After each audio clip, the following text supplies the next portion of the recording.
Hello guys, this is Trinity Storm here and welcome back to my channel. Today I'm going to do fourth part of what if Naruto was the savior of the Holy Grail. If you enjoy this video, please like, share and subscribe to my channel. Now wasting no more time, let's start the story. 8 a.m. the next day, with Monaka and Naruto. Naruto! Monaka exclaimed in awe, her eyes wide in shock as she stared at the object in front of her. You have this? How did this thing fit inside a scroll of 3M size? She demanded, her voice still low, as if she still couldn't believe what she was seeing. Well, you call it true magic now, and I call it fuinjutsu. It is not difficult to store large items in some storage, but the larger the item, the more complex the rune and the prana I use. This is one of my most valuable possessions. It is actually used in an emergency if my kingdom is under attack. Naruto stated. That doesn't explain how you did it. This thing is bigger than our entire house. It's almost the size of a football field. Really? Originally, this thing was much larger. I recall destroying it with 100 Rasengan. Naruto murmured as he rubbed his chin. Monaka looks at Naruto, wide-eyed. She knew she shouldn't surprise them, but no matter how hard you try, they'll be surprised if they see what's in front of them now. In any case, this thing may be smaller, but its destructive power remains the same. It can wipe out Fuyuki City in a single blast, and I assure you that no modern Magus will be able to stop it. I see. So, what is its power source? Is it capable of flight? Monaka inquired, her gaze fixed on the fortress in front of her. Naruto gave a fox-like grin before pointing his thumb to himself. I'm the source of power. And, yes, Heim can fly with this. During the last few days, I actually made plans to feast with other servants. My clone already gathered a large amount of mana, and I also used my secret power to create new energy sources, which I then stored in various lacrima. All of them already placed in various that thing area. Naruto responded. Monaka, upon hearing this, returns her attention to the giant in front of her. She speaks after a brief moment of thought. You stated that your technology is obsolete in this era. But I doubt they can pull it off in this day and age. Castle. She stated. You misinterpret my words. Monaka-chan. My generation fell behind in terms of technology. We didn't have cell phones, we didn't have cars or bikes, we didn't have jets, we didn't have GPS, and so on. But we have a weapon. Our technology is mostly used to make weapons. We don't have anything useful for daily life except an oven or something similar. And the fuel for that weapon, instead of gasoline, is ourselves. Naruto explained, and it is true, that most of their technology relies on chakra rather than gasoline. In contrast to the rest of the world, which relies on natural resources for energy such as kerosene and coal. Oh, I see. No TV or movie theater? We only have a movie theater. No TV because we don't have satellite or anything. Anyway, let's fly this thing in. Meanwhile, Shuru and Rin are having a break at school. So, Tasaka, what are we going to do? Shuru inquired. I'm not sure what I mean. What kind of servant hosted a feast for his fellow servants? This is simply ridiculous. Rin responded with a groan. Shuru was kidnapped by Castor that night, and she had gone home for a moment to research Shuru's strange magecraft. So imagine her surprise when Saver is the one who saves Shuru. Then, in the middle of the night, she was actually a very difficult person in the morning, so she only ordered Archer to check it. Then, after breakfast and on the way to school, Shuru informed her that Saver had invited them to a party. Saver, what kind of servant are you? Archer had already informed her of his talent. This servant not only competes with Berserker, but he also has presence concealment. It almost sounded like the assassin version of Berserker. This Saver is obviously dangerous. If there was a clear victor in this war, it had to be Saver rather than Berserker. I think we should just go to this party, Archer said as he appeared on Rin's side. This is almost always a trap. But I don't think a person like Saver will turn this into a trap. How do you know, Archer? Rin inquired, perplexed. My memory is still hazy, but I recall being close to someone like Saver at one point in my life. And believe me, Saver will not act suspiciously at this party. In addition, we can learn more about other servants. And if it's just us, we get free food and can ask Saver for information. He obviously knows a lot about them, given that he invited everyone. Archer explained why he thinks this party will be useful. Archer knew Saver was like Saber in that he was king and had his honor. If he invited them to the party, it was a genuine invitation. However, Archer also knew that Saver was a killer who would take any path to complete his mission. If Saver is a weaker servant than Archer, Saver will undoubtedly use this party to poison them. However, Saver is not. He is strong. Saver is not arrogant, but he is confident. He already knew everything about all servants and possibly all masters, which is why he held this party sincerely. And this makes Saver a more dangerous individual. Between Gilgamesh and Saver, I prefer Gilgamesh because he is a big bastard and arrogant, whereas Saver is not. And he is powerful. Only by surprise or number can you defeat Saver. As much as I despise it, Saver must be eliminated first. And I can only beat him with Saber. I doubt Castor can do much against him even with the help of Kazuki and Assassin. Only Excalibur can defeat Saver in a direct fight. Archer pondered with gloom. That's correct. But we must also consider the other servants. I doubt they will remain silent without attacking, especially someone like Castor. She may be in charge of the school and the surrounding Shinto district. Rin mentioned. It's actually a she. Rin blinked as Archer pointed. How did you find out? She inquired. Save the person who told us. When I mentioned it yesterday, he saw she. Archer responded with a shrug. I see. There's also the issue of Ryder. We still don't know what motivated her. Rin responded. Shuru stiffened inwardly when he heard that. He was aware that Shinji is the master of Ryder, but he did not inform Tasaka because Shinji does not wish to fight and is also his friend. Tasaka will go right after Shinji, which he cannot have. If I did not execute him, thousands of innocent people would perish. I might save one of my friends over 100 people if I can, but saving one friend over hundreds of my friends is a different story. I will not sacrifice hundreds of my comrades for the sake of one friend. Shuru's thoughts returned to the words of Saver. And, as much as Shuru tries to deny it, it's true. Shuru can't protect one of his friends if he's the one causing problems at school. His classmates are also numerous. This gathering. If I meet Castor, I'll ask her directly. And if she isn't to blame, it'll just be Ryder. And then I'll tell Tasaka about Shinji. Sorry, Shinji, but I can't help you if you're the one responsible for this school's boundary field. Shuru sighed bitterly. So it was decided that we'd come. Very well, I believe this will be beneficial. Most servants are also aware of our existence, so it is pointless to conceal ourselves. Rin stated, knowing that the servant must already be aware of Shuru and her. Alright. So, Tasaka, will you dress up? Shuru inquired, and Rin blinked. I mean, why should I? Rin inquired again. So. Isn't this a party? Doesn't that imply you'll be wearing a dress? I'm curious what you're going to wear. Shuru stated sincerity.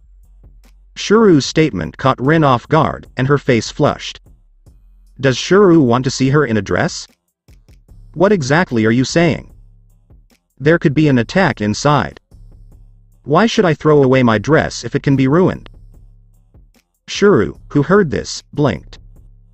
Now that she's said it, it could be true. I see. Does that mean you're going to dress normally? He inquired once more. It's none of your business what I'm going to wear, Rin stated while looking away and humping in tsundere fashion. Archer, who was watching the conversation, wasn't sure whether he should be amused or offended. On the other hand, seeing Rin in this state is clearly amusing. But, on the other hand, was I really that dense when I was younger? Archer had a sour mood. How about you? What will you wear? Rin inquired after a brief pause. Maybe I'll put on a shirt. I'm sure Saber and his master will dress up, and while there may be a fight, I'd like to look decent. So, yeah, I'll put on a decent outfit. Shuru responded. What about you, Archer? Rin inquired. So I didn't have to get dressed up. This outfit is fine. I already look nice in it. Shuru and Rin sweat dropped as Archer smirked and swung his cape and hair in a cool guy manner. Right. Let that go. After all, I didn't want to waste your money. Rin mumbled. Following school. Shuru walks out of the school gate, carrying his bag and maintaining a neutral expression. Shinji, like Sakura, is absent today. He has no idea why, but it could be due to a Saber invitation. He notices Saber waiting for him outside. The servant of Sword agrees to come and take Shuru home because Rin apparently needs to take some of her items and return them to the Emiya residence later. Saber will be his bodyguard since Archer has gone with Rin. Shuru. Saber said as she saw Shuru. Good day, Saber. Shuru asked, how's your day? I'm fine, there's not much I do when you go to school.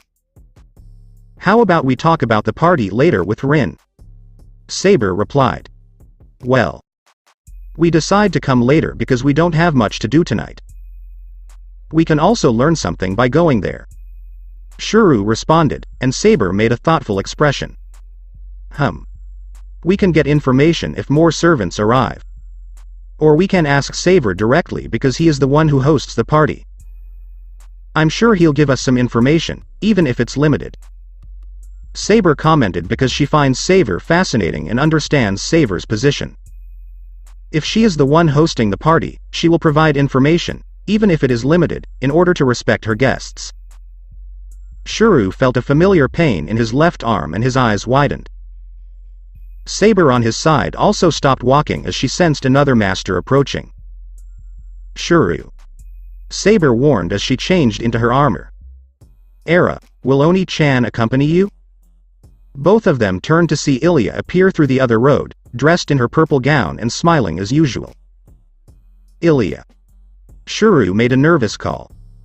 He can't feel the giant's presence, but he knows he'll appear if he's needed. I'll come, how about you?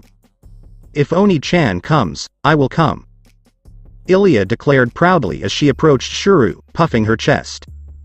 What will you wear, Oni-chan? I suppose I'll dress formally. Ilya, how about you? Well. My name is Princess. So, of course, I'll dress up. Ilya exclaimed, smiling. Ilyasville. Saber immediately called, drawing their attention. What brings you here? What are you looking for? She asked sternly, her posture indicating that she will attack at any time. But Ilya was unconcerned, and she only smiled at Saber. I'm here to see if Oni-chan will attend the Saber party or not. And it appears that he will come, so I will as well. Are you going to wear that to the party? She asked, her gaze fixed on Saber. She inquired. Saber blinked, surprised by the question, but managed to respond, yes, I will. Ilya gave her a strange look before tugging Shuru's arm. Oni-chan, you won't agree that she will wear that, won't you? She inquired. Well. Shuru cast a nervous glance at Saber. Archer is bringing his own outfit, but Shuru has to admit Archer looks good in it. Saber, on the other hand, is a different story. It makes no difference. I'll wear this. There may be an attack in the party, so I should always be prepared. Saber stated emphatically.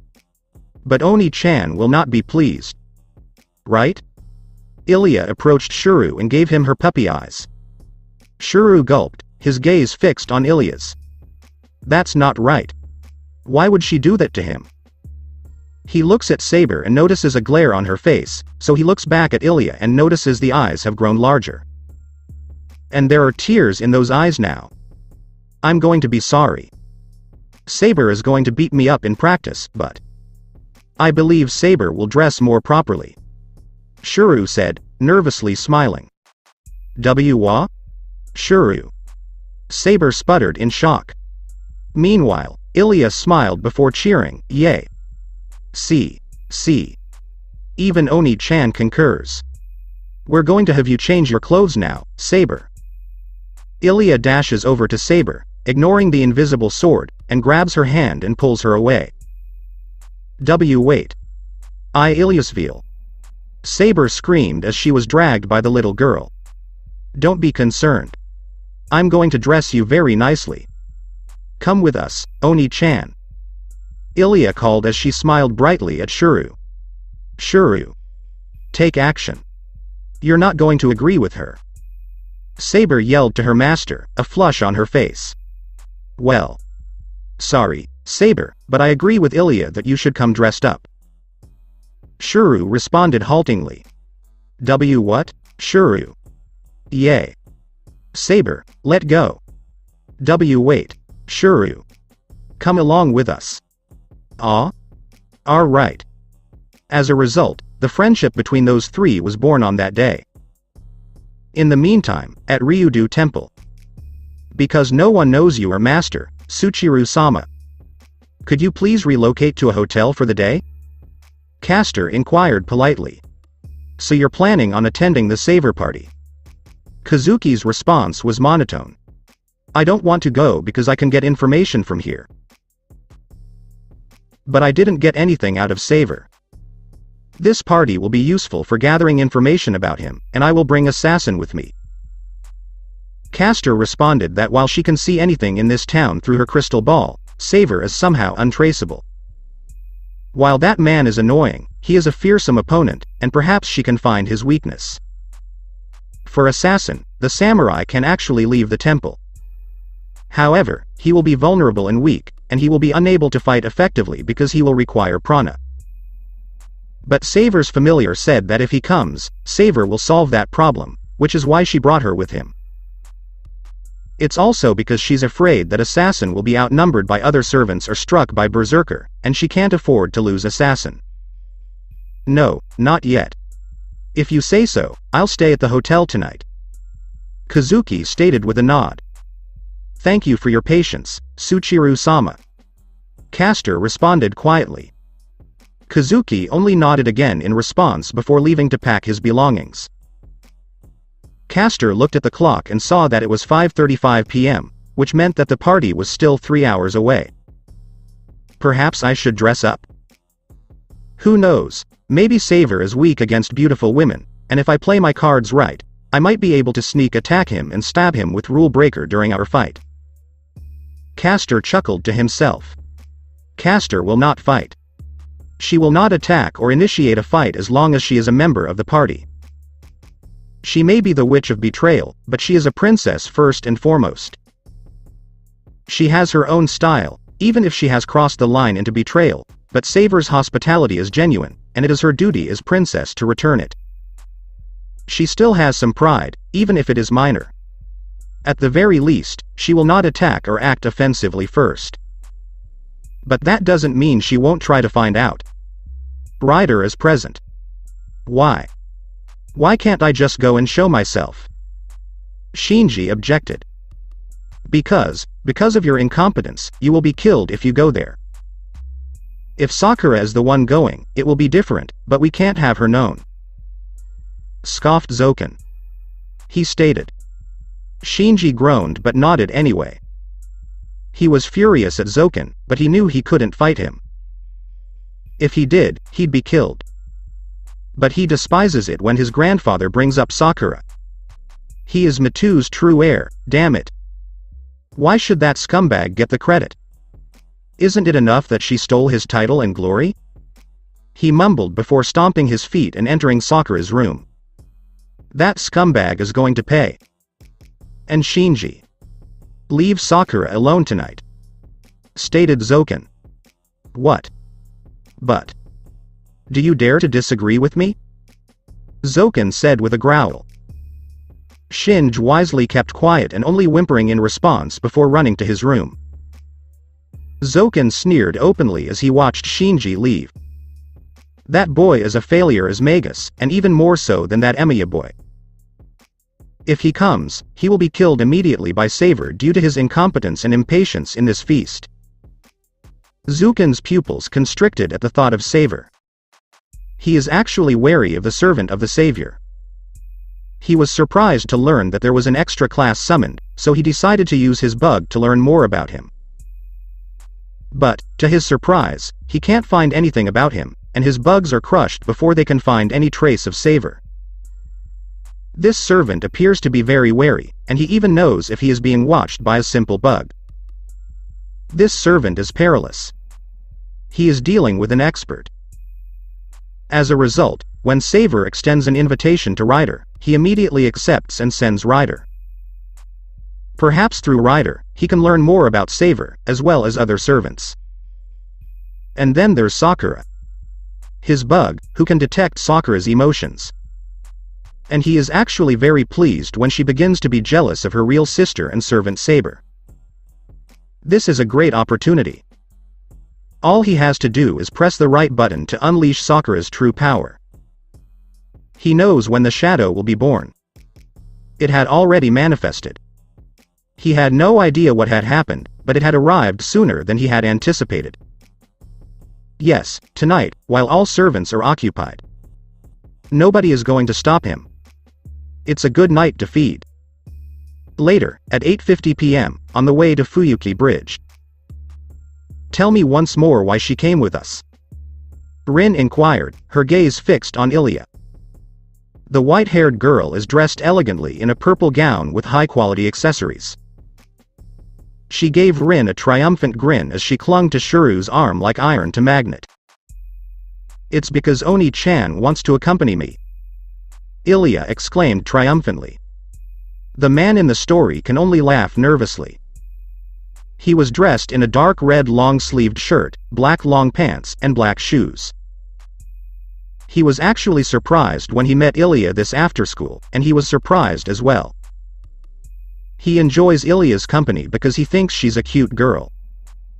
They've discussed why Ilya wants to kill him, but the girl just shrugs it off and says she'll think about it. Shuru is certain, based on her tone, that she will not kill him. Ilya appears to be far too generous to do so. In his opinion, at least. Tasaka, don't be like that. We didn't need to fight if Ilya really wanted to come with us, right? By the way, that dress suits you very well, you.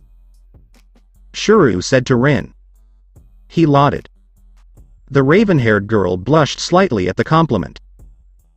She was dressed in a long-sleeved red dress with a black outline that exposed the top part of her body, including her shoulder, back, and some of her breast. She is wearing this dress because she believes in Saver, not to show it to Shuru.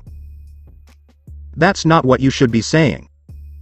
Rin muttered, Shuru, this girl tried to murder you a few days ago. Don't you realize that? She is almost calm as she gives Ilya another glare. Ew? What's the matter, Rin? What's the big deal? Could you be envious of me? Ilya inquired, smirking. Humph. If you're curious, Oni-chan is mine. She stated in a protective tone. That isn't the issue, you brat. Rin yelled, her blush brightening. She is not envious. Absolutely not. So why should Shuru and the brat be together? It's not her issue. Ilya, please don't offend Tasaka. Shuru said weakly, trying not to fight while wearing this outfit. It will ruin the gown. Archer, who was watching the scene from behind, only sighed in amusement and shook his head, still dressed in his combat gear. He has no problem wearing another suit if necessary, but he did not want to. Nice outfit, Saber. Archer commented as he looked at Saber. Saber is dressed in a white Victorian-style dress with a blue outline. The sleeves are short but show off her elegance. Not a single word. Archer. Saber growls through gritted teeth as she stares at Archer, her face slightly flushed. She never wore a dress in her life, even when she was still alive. It's embarrassing to wear it for the first time. Ilyasville did not hesitate to choose a dress, and she even purchased more for her. The situation reminded her of her previous friend in the Fourth Holy Grail War. She really wants to ask Ilyasville about her status as Irisville's daughter, but she can't because she's too young, so she dismisses the idea. As they walked, there was banter between Rin and Ilya, as well as Shuru, who was acting as a peacemaker. Archer's hawk eyes suddenly caught sight of someone else. There's someone standing in front of the bridge. Archer exclaimed loudly, causing the three masters to turn to face him. Who is it? Rin inquired. It's a woman. She's wearing a hood, which obscures most of her face, so I can't see much of her. Archer commented as he focused his gaze. And she's accompanied by someone who resembles a samurai. Samurai? Shuru inquired, blinking. There's another one not far from here. Saber stated as she shifted her gaze in another direction. Because of their wary expressions, everyone comes to a halt. Why are we stopping? Who cares if there is another? We just need to keep going. Ilya insisted that she was not bothered. What's the point? She can summon Berserker whenever she wants, but for the time being, she has left him near Shuru's house because bringing Servant of Madness to the party would be inconvenient. Archer appeared to agree as well as he spoke. I agree that we should be cautious, but there is nothing to be concerned about. We have Berserker, Saber Class, and myself on our side. If we work together, we three can take any servants.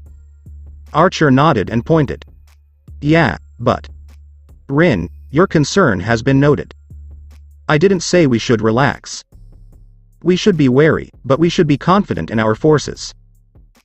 Smiling Archer reassured. Rin turns to face Archer and Saber. Her servant was correct, Archer was completely healed. While Saber is still not at full strength, with Archer's assistance, they will be a formidable force, aided by Berserker. Even she realizes Saber will not be able to defeat them. Her gaze returns to Shuru, who gives a reassuring nod and smile, and she fights the urge to blush. Ah. What's the matter with her? This kind of agitation. Damn it, she's Rin Tasaka. Alright, let's go. Rin sighed and resumed her walk, followed by everyone who nodded in agreement. As they approached the intersection between Miyama Town, they began to walk. They came to a halt on another road when they saw a familiar blue-haired man wearing a colorful red and green formal suit with formal black pants. Oh, Archer, Saber. Isn't it a lovely evening? Lancer approached them with a big grin. Lancer. Saber called, his face solemn. Meanwhile, Shuru unconsciously reaches for his chest, where it stabs him as he recalls their meeting. Ma, you don't have to be so stiff. I'm not here to fight. Saber invited me to a party, and who am I to refuse? Lancer laughed and waved his hand dismissively before casting a jealous glance at Shuru. Look at you, boy. Surrounded by three lovely ladies. I'm envious. As he stated. Shuru immediately blushed at that remark before glaring at Lancer, who snorted. Geez, kid, learn to laugh.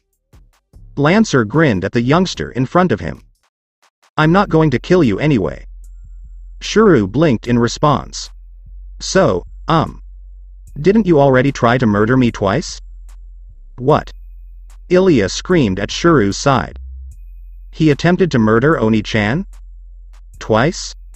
Ilya casts a killing stare at Lancer. If you dare to touch Oni-chan again, I will kill you. Do you hear me? Berserker will pummel you to oblivion. She hissed loudly. Lancer had to shiver at that. He has already faced Berserker, and even he doubts that if he goes all out, he will win. This is not going to stop him from fighting, however. Ma, don't worry, I can't help you right now. I may appear fine, but I was deeply wounded, damn that blonde.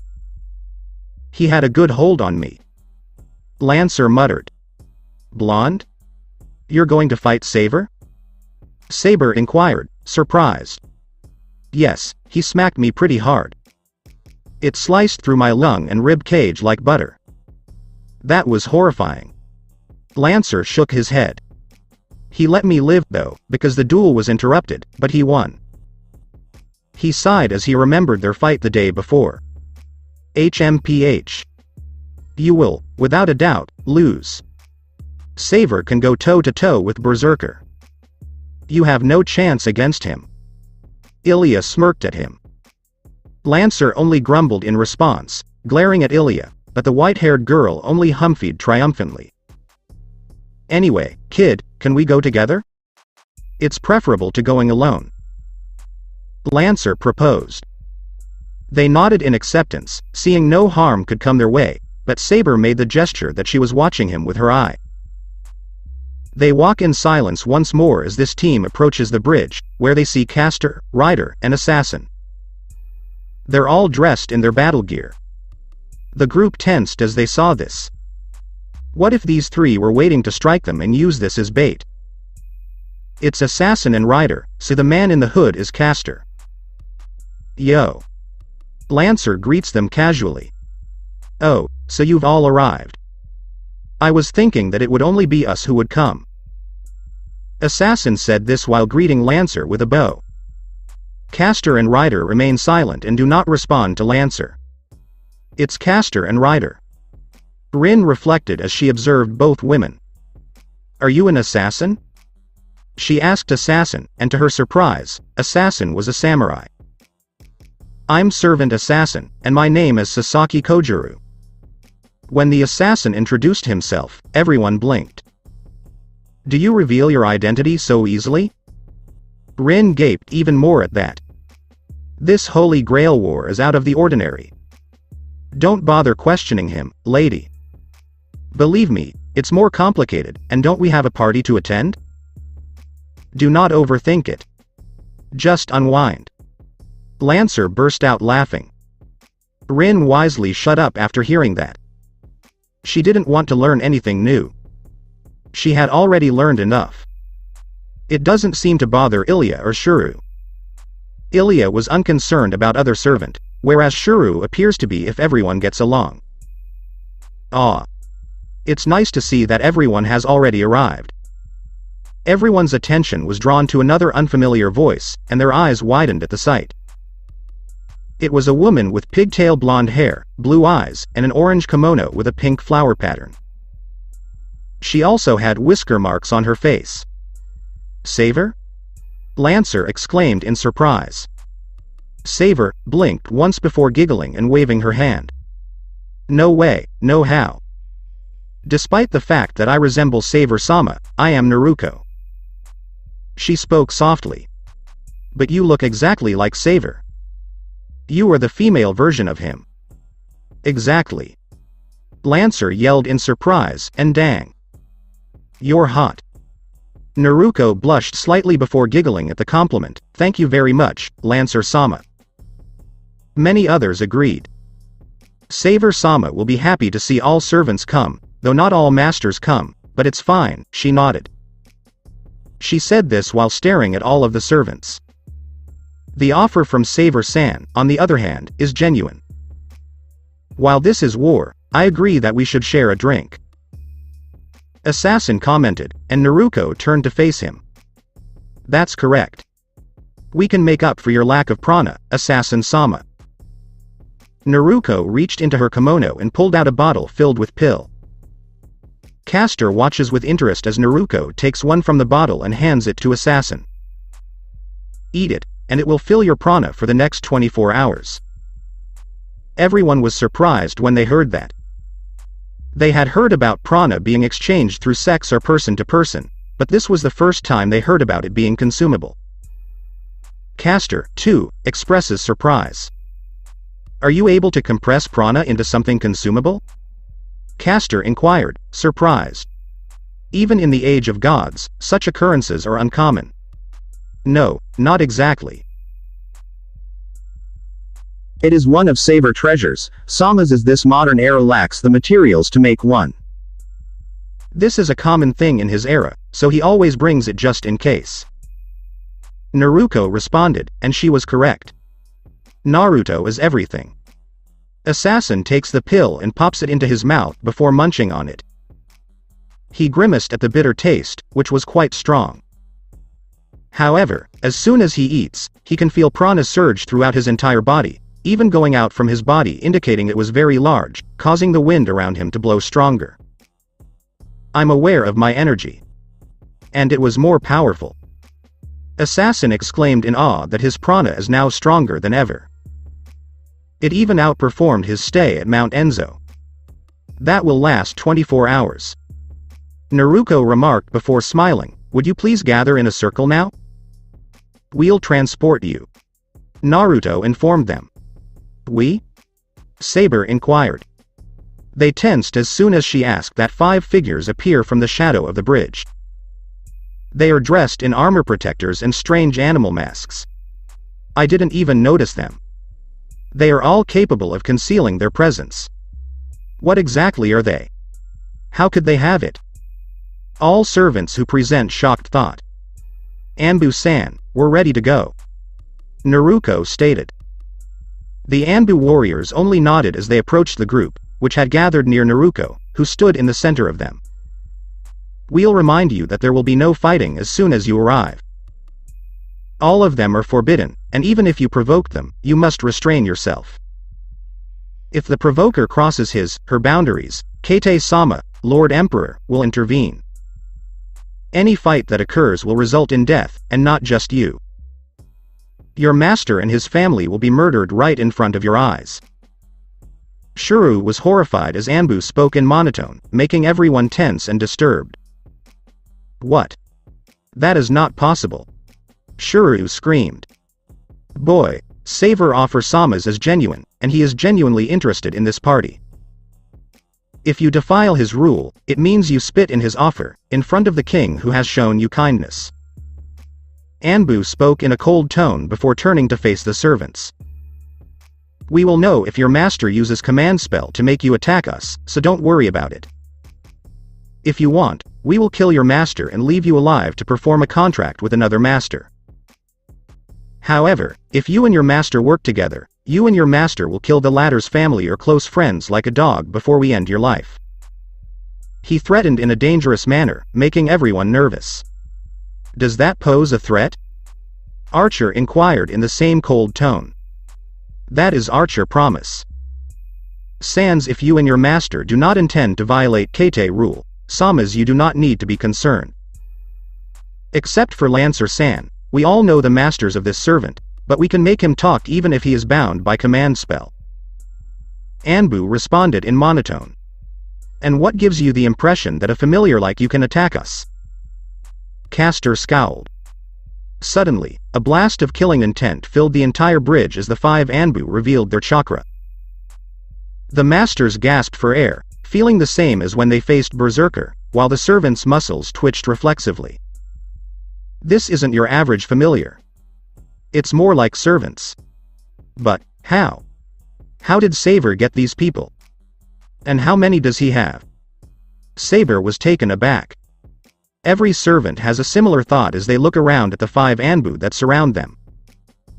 The killing intent and power they exude told them they were at least servants-level beings. They may not be as powerful as they are individually, but they are still dangerous. Anbu-san. The Anbu stiffened as they turned to see Naruto's blue eyes narrowed to a slit and her face pure cold. This is one of the factors influencing Kage Bunshin. Because everyone has their own personality, when they henge themselves, their personality changes just like the person they henge. They will still be Naruto, but they will no longer have their abilities and advantages. Please be more courteous. They are Saver-honored Sama's guests. I doubt Saver-sama will appreciate it if you threaten our guest. Everyone in here is already aware of the protocol, so there will be no fight. Could you please teleport us? Saver-sama and Monaka-sama are standing by. Naruto spoke in a solemn tone. The Anbu came to a halt and turned to face the servants and masters before bowing. My apologies for being rude. He spoke monotonously before motioning the other Anbu to surround them. Before the first Anbu nodded, they held each other's hands in a pentagram motion, trapping the group within them. Hiraishin no Jutsu. Tactics of the Flying Thunder God. Everyone within the pentagram felt their bodies shift. Castor's eyes widened when she recognized the sensation. It was when she used space manipulation. Who exactly is Saver? When their bodies stopped shifting, they blinked, realizing they were now inside a room created by rock? No, it does not rock. It was dark blue in color, but it glowed in the dark. Wait, where are we? Shuru stammered as everyone looked around. Castor and all servants increase their sensibility, but they stop when they sense an abundance of prana around them. It's almost like cable and pipe running through a machine. It interferes with their detection ability because they appear to be walking through thick mist. One thing is certain. Wherever they are now, they don't live in Fuyuki City. Not any longer. That will be addressed later. Please stay with me. Naruto smirked as she began walking, and everyone silently followed her. They have so many inquiries. And that will be asked later when they meet Saver. For the time being, they should save their shock. They continue on their journey, led by Naruto. They can see the end of the road, which isn't too far away. When they reach the end and emerge from the darkness, they are rewarded with a view of orange. No, really, orange. Everything is orange, including the floor and the wall. It was a vibrant orange. The room is enormous, almost colossal. It is 20 meters long and has many pictures hung on the wall. They recognize their Saver picture in there, but they don't recognize the other people. There were a few expensive decorations attached to the wall as if it were a kingdom room.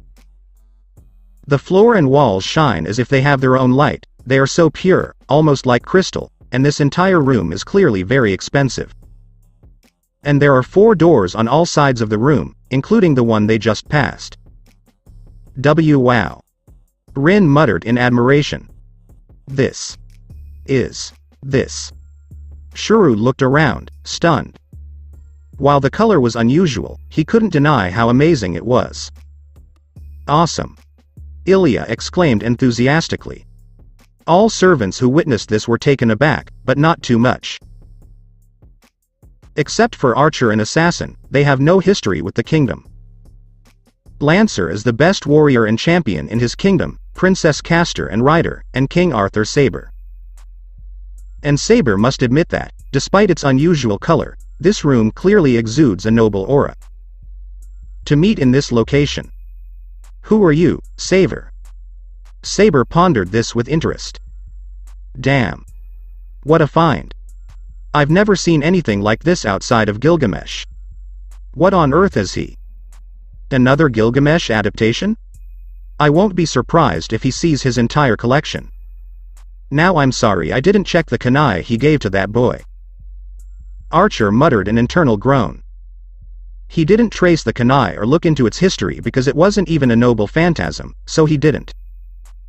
Saver-san is quite wealthy, eh? Not only that, but he's a warrior, and it was clearly an honor to clash blades with him a few days ago. Assassin thought impressively. This man. I have to get rid of him first or make him my servant. Castor thought in a no-compromise manner. Oh, your majesty is very wealthy. Ha ha ha. I've never seen an entire room decorated with jewelry like this before. Lancer smiled as he thought. Impressive. Ryder was only thinking. Welcome. Holy Grail war participant. Everyone's attention is drawn to the source of the voice. Naruto is seated behind a large dining table. He no longer wears his battle outfit. Instead, he wears a black elegant shirt that zips open to reveal some of his chest, as well as a green necklace, black cuffs with orange-lined fur, and long orange pants with black shoes.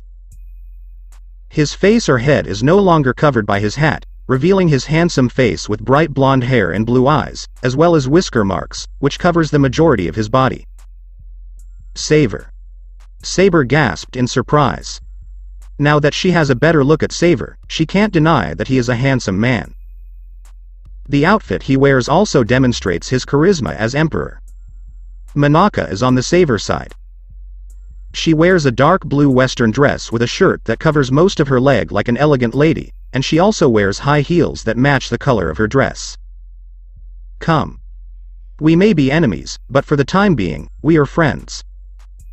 Come sit with me, my friends. Naruto motioned for everyone to sit. Everyone who hears Naruto's led and sits in the same place. The table was rectangular in shape and large enough to seat everyone. Ilya and Saber sit on Shuru's sides, while Rin sits on Saber's side and Archer sits on Shuru's other side. Lancer, Rider, Caster, who has already removed her hood, and Assassin sit on opposite sides of the room. I must say, you all look handsome and beautiful, my friends. Caster, Saber, especially you.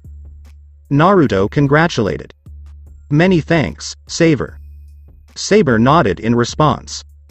You're flattering me, Saber. Caster said with a grin. Naruto nodded before turning to face everyone, Rin and Rider, of course. Ilya, you're another case. You're really cute. I'll be content if I have a daughter like you. He went on. Many thanks, Saber.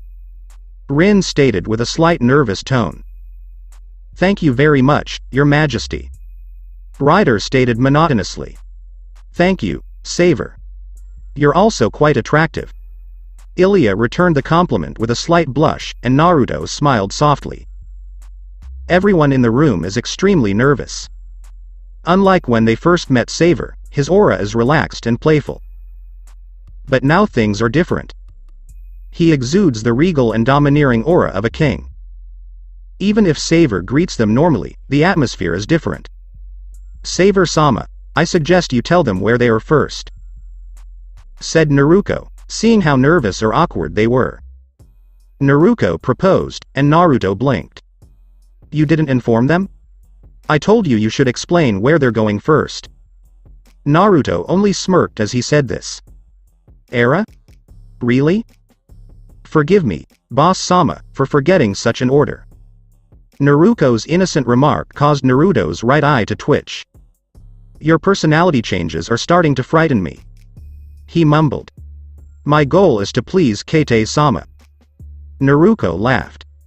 I'll excuse myself now. As she exited the room, she said. Naruto sighed and rubbed his temples for a moment before smiling at everyone. Excellent work. Because you didn't know where you were, let me show you.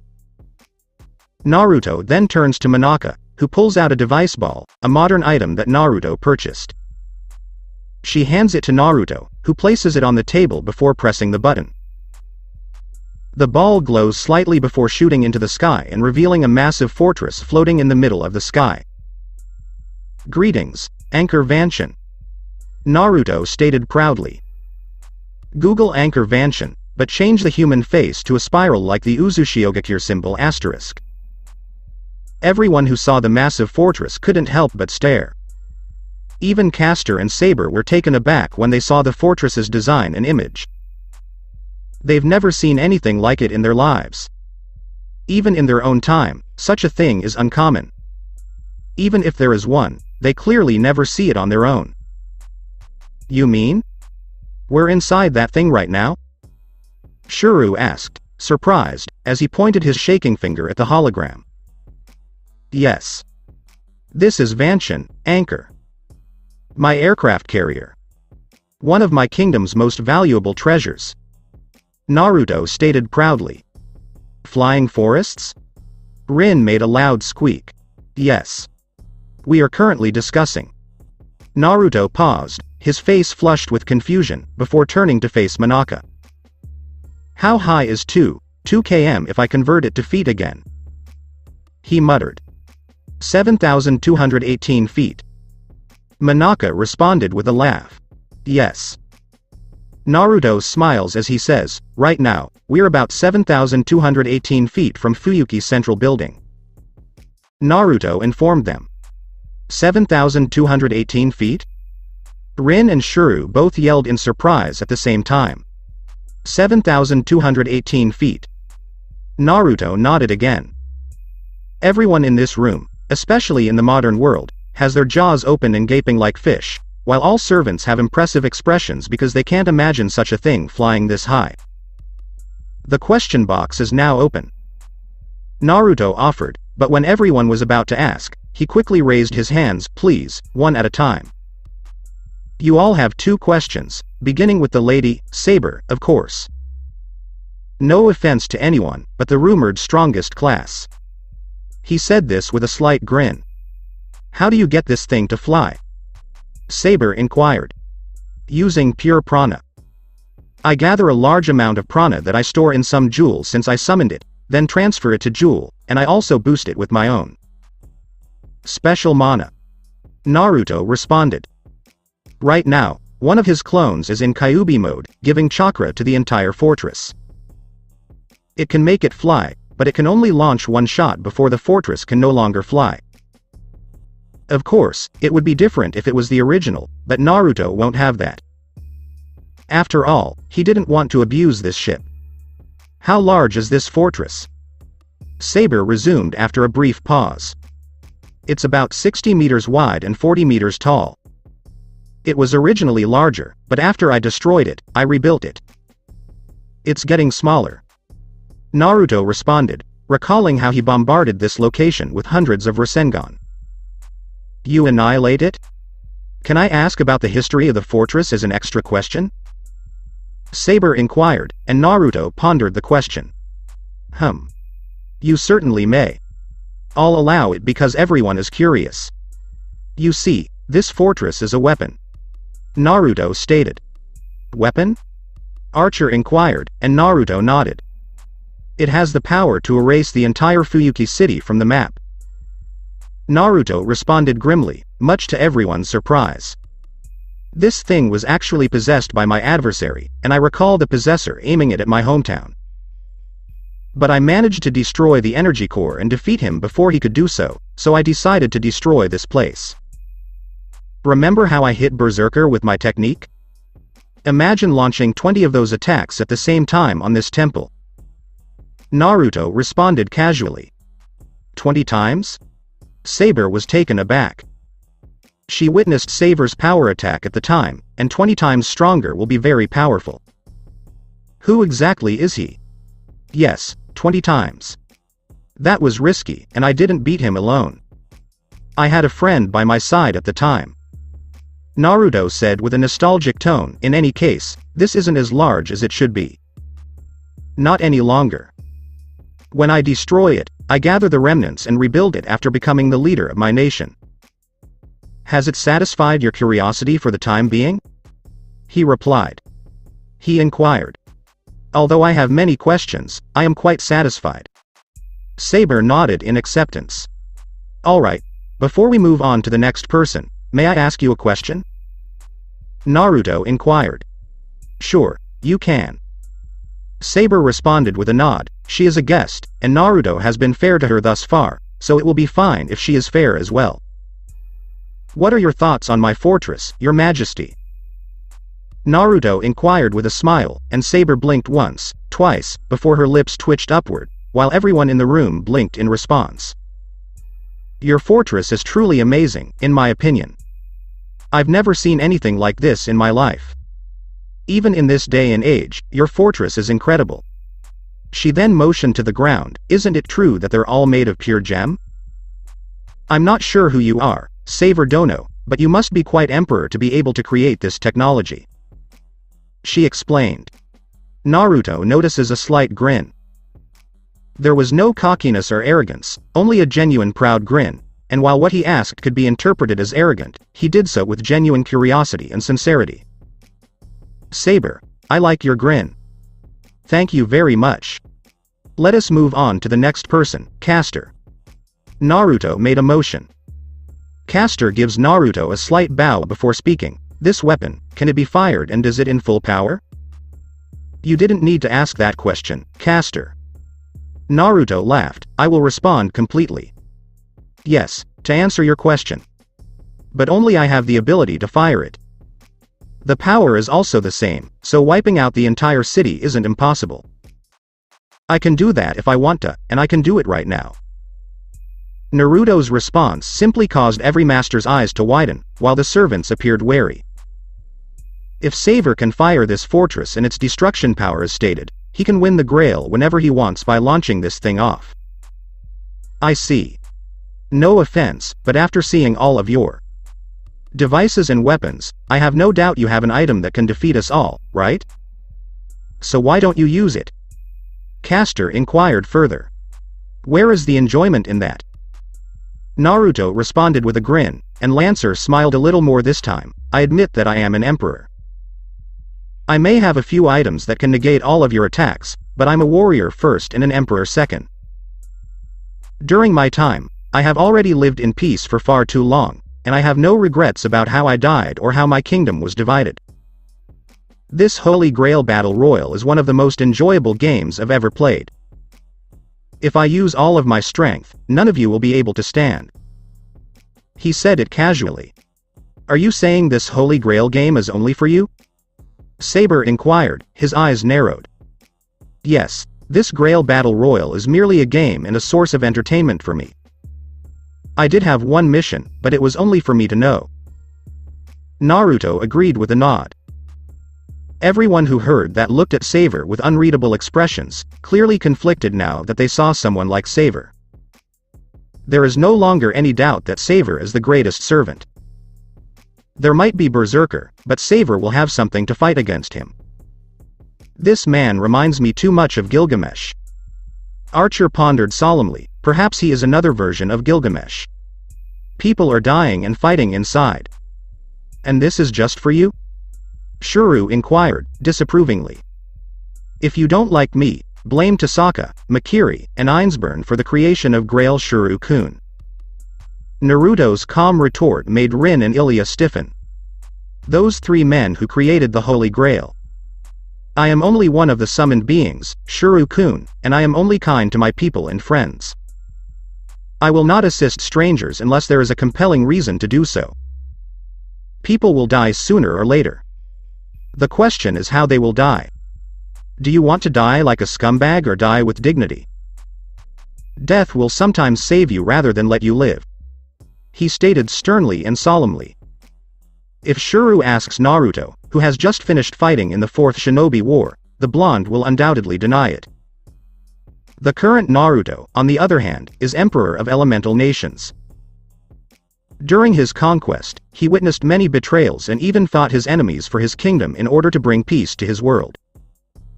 The battle experience he had and the leadership he demonstrated throughout his life hardened him. He may still be Naruto, who enjoys ramen, his precious people, pranking people, and being a kind man, but he is also Naruto, who has conquered his world. He knew there would come a time when kindness would only breed more evil. Shuru, upon hearing this, immediately fell silent. He can't deny what Naruto said. It's almost identical to what Kuritsugu said to him. And to hear it from someone else is. Let's change the subject. Naruto exclaimed, and don't worry, those of you who have chivalry in battle, I never play during battle. True, I sometimes play with my enemies, but if I'm serious, Lancer here can prove it, right?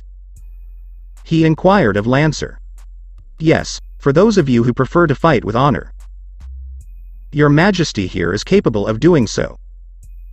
Lancer laughed, an assassin on his side seemed pleased to hear that even Saber gave a brief nod of respect to Saber. Well. At the very least, he lacked the Gilgamesh King complex.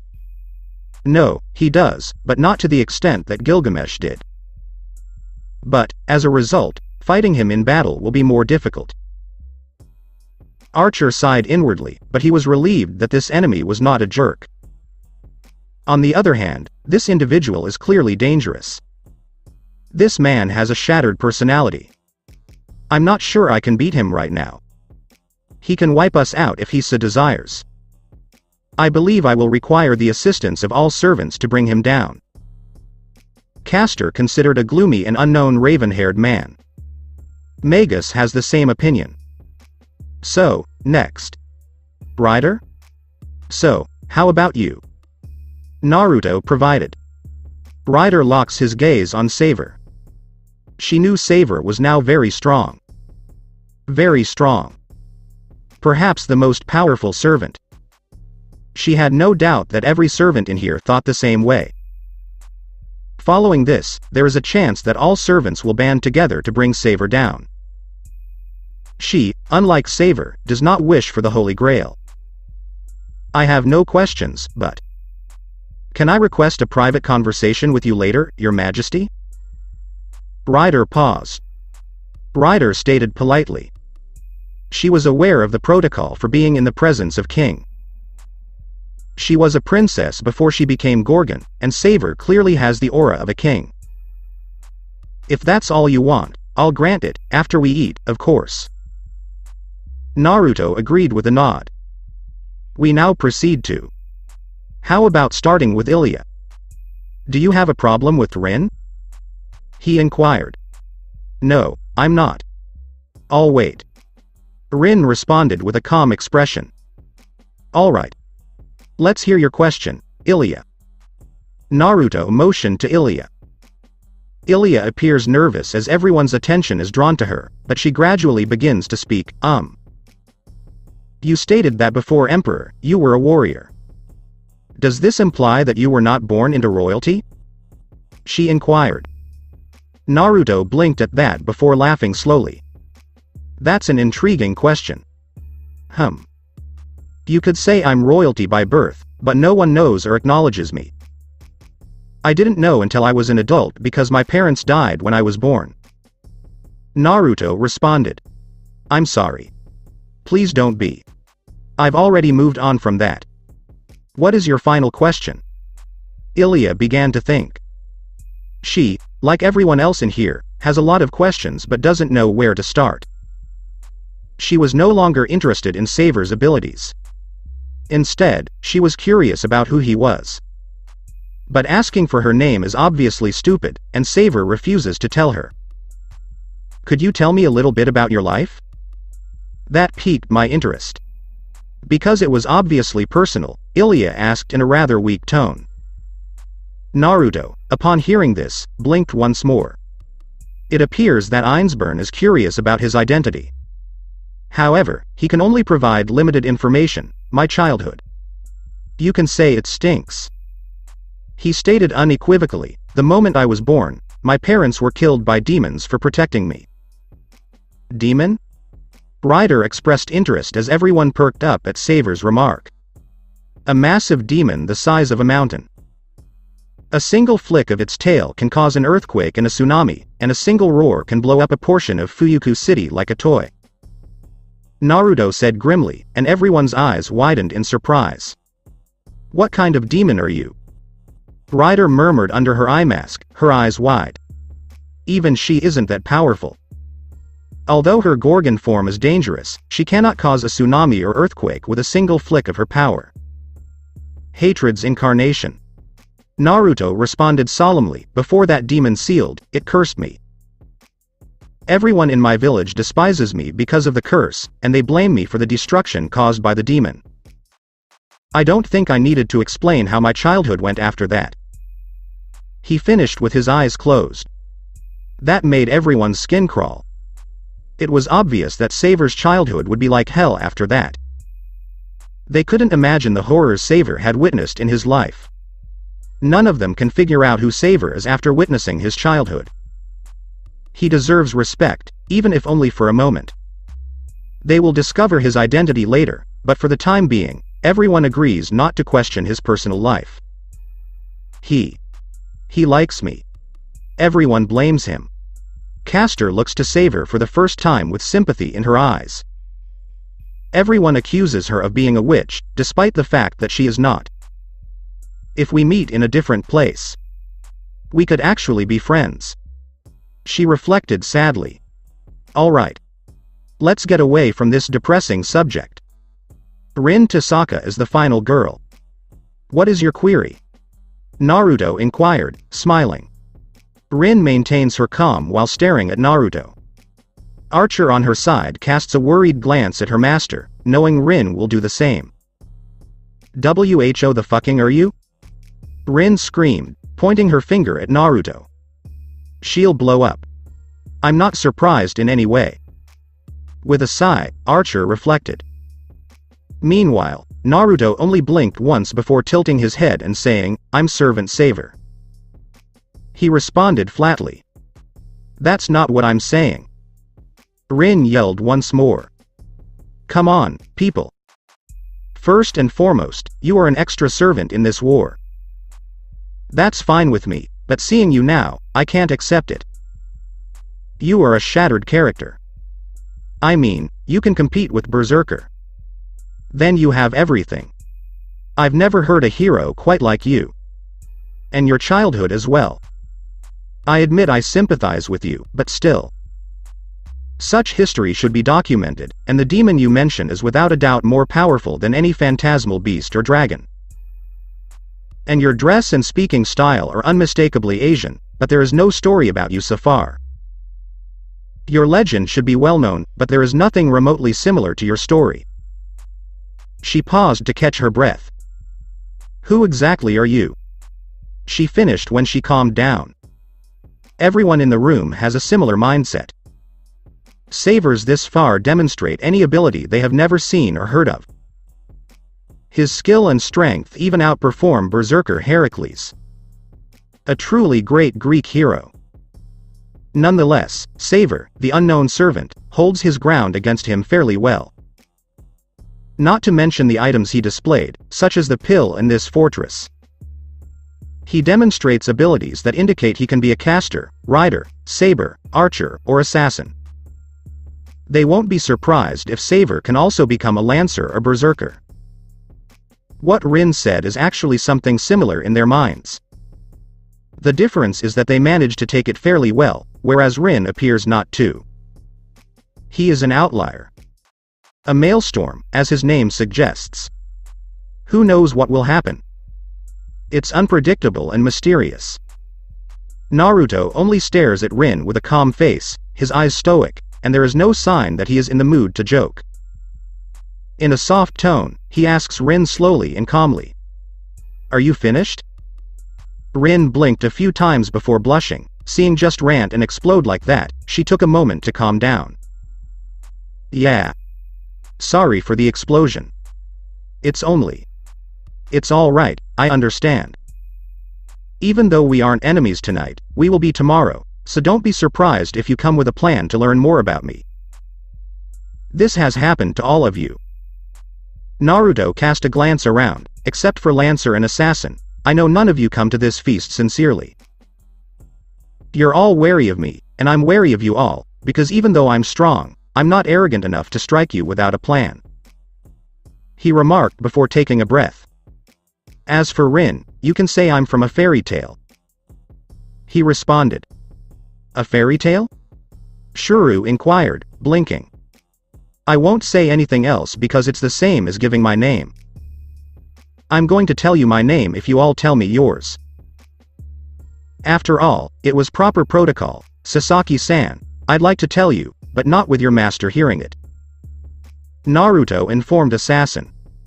"I get it, Saver Dono." Assassin accepted the response. "That's all right, Rin. The following question," Naruto stated.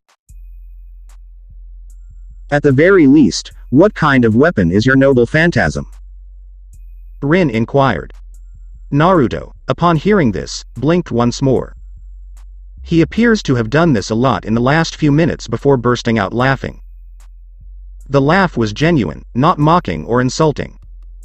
Of course, no one understood, especially Rin, who became offended by Naruto's response. "Sorry, I'm sorry. Sorry if I offended you." Naruto sighed softly. "Noble phantasm as a weapon, eh? I don't have any of that." "What? What exactly do you mean?" "Noble phantasm is a servant's weapon. How could you not have that?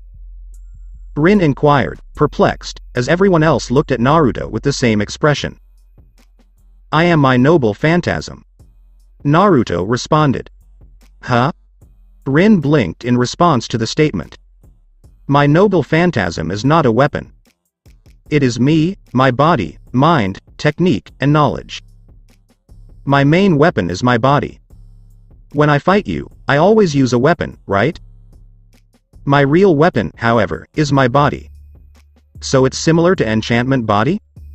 Which one makes you stronger? Or something along those lines? Caster finished. Or something along those lines. Naruto replied with a smirk. Like you did when you faced Berserker? Ilya inquired, recalling Saver going toe-to-toe with her servant. Well. It's one of them. Them? You mean you have more? Shuru inquired, surprised. You are free to say so. The Anbu and Naruto are just two examples of my abilities. Naruto informed him. Wait. So you're saying they're one of your abilities? Are you new here? Do you have multiple personalities and bodies? Saber inquired because she had witnessed something similar during the Fourth War. That's correct.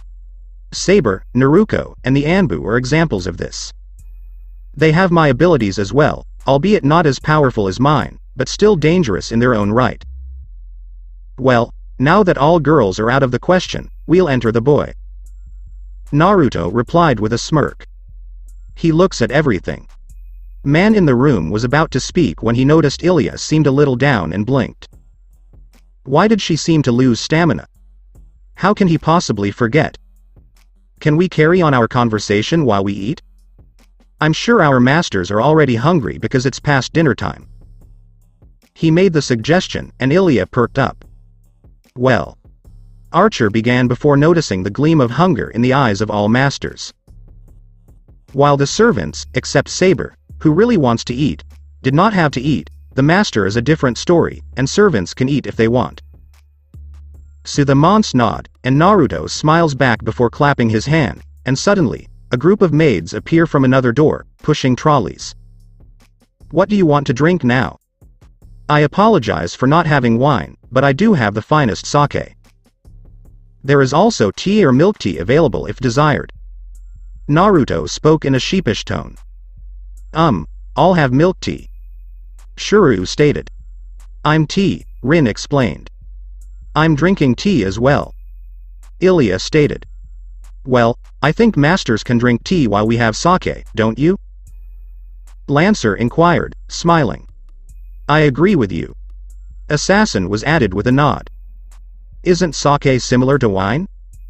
Though I prefer tea, I'm intrigued by this new drink and will switch to it if I don't like it. Saber stated. Archer, Caster, and Ryder didn't respond and instead nodded in agreement. I'll have tea with you, Emperor. Manaka inquired. The maid then takes 10 bottles of sake and 4 teapots. The teapots were given to the masters, while the bottle of sake was given to the servants. As soon as the maids leave, Naruto bites his thumb, drawing blood slightly before pressing his palm against the table. Kai. Exit. As soon as he placed his palm on the table, several strange glowing rune symbols filled the entire table, much to everyone's surprise. It's similar to summoning a rune. Caster expressed his surprise. Poof. White smoke covers the entire table, obscuring the vision of all servants. And when it was clear, the most fabulous food was placed on the table, and it was clearly 5-star hotel-level food judging by how delicious it looked. It was a mix of East and Western food. And the number is clearly more than enough to feed a certain pirate in another universe who wears a straw hat. I may have a drink, but food is a different story. So I order all of the world's famous foods and store them in a time, space location. This food is still warm and delicious. Eat to your heart's content. Naruto said happily as he poured sake into his cup and raised it to his lips, the others seeing this and following him with their own drinks. We may be enemies tomorrow, but here, this night, we are at least acquaintances. I know a few of you are here to learn about your adversary, and I won't say I dislike that. We eat and feast tonight because tomorrow we will kill each other. Naruto spoke firmly. Everyone seems unconcerned about this except Shuru, who has a troubled expression but remains silent when he sees the numbers. In search of the Holy Grail. He laughed before downing his sake in one gulp. Everyone quickly follows in his footsteps as they drink their own drinks and then blink. This tea is delicious. Rin murmured it even better than she did before. Shuru and Ilya both agreed. This sake. It's better than wine. Lancer yelled. Archer agrees inwardly, saying he's never had a drink like this in his life. Ryder and Castor didn't say anything, but it's clear from their expressions that they enjoy it as well. I agree, I've never had such good sake in my life.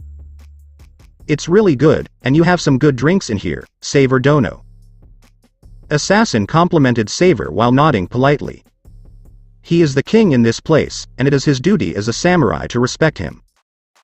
This reminds me of Archer wine.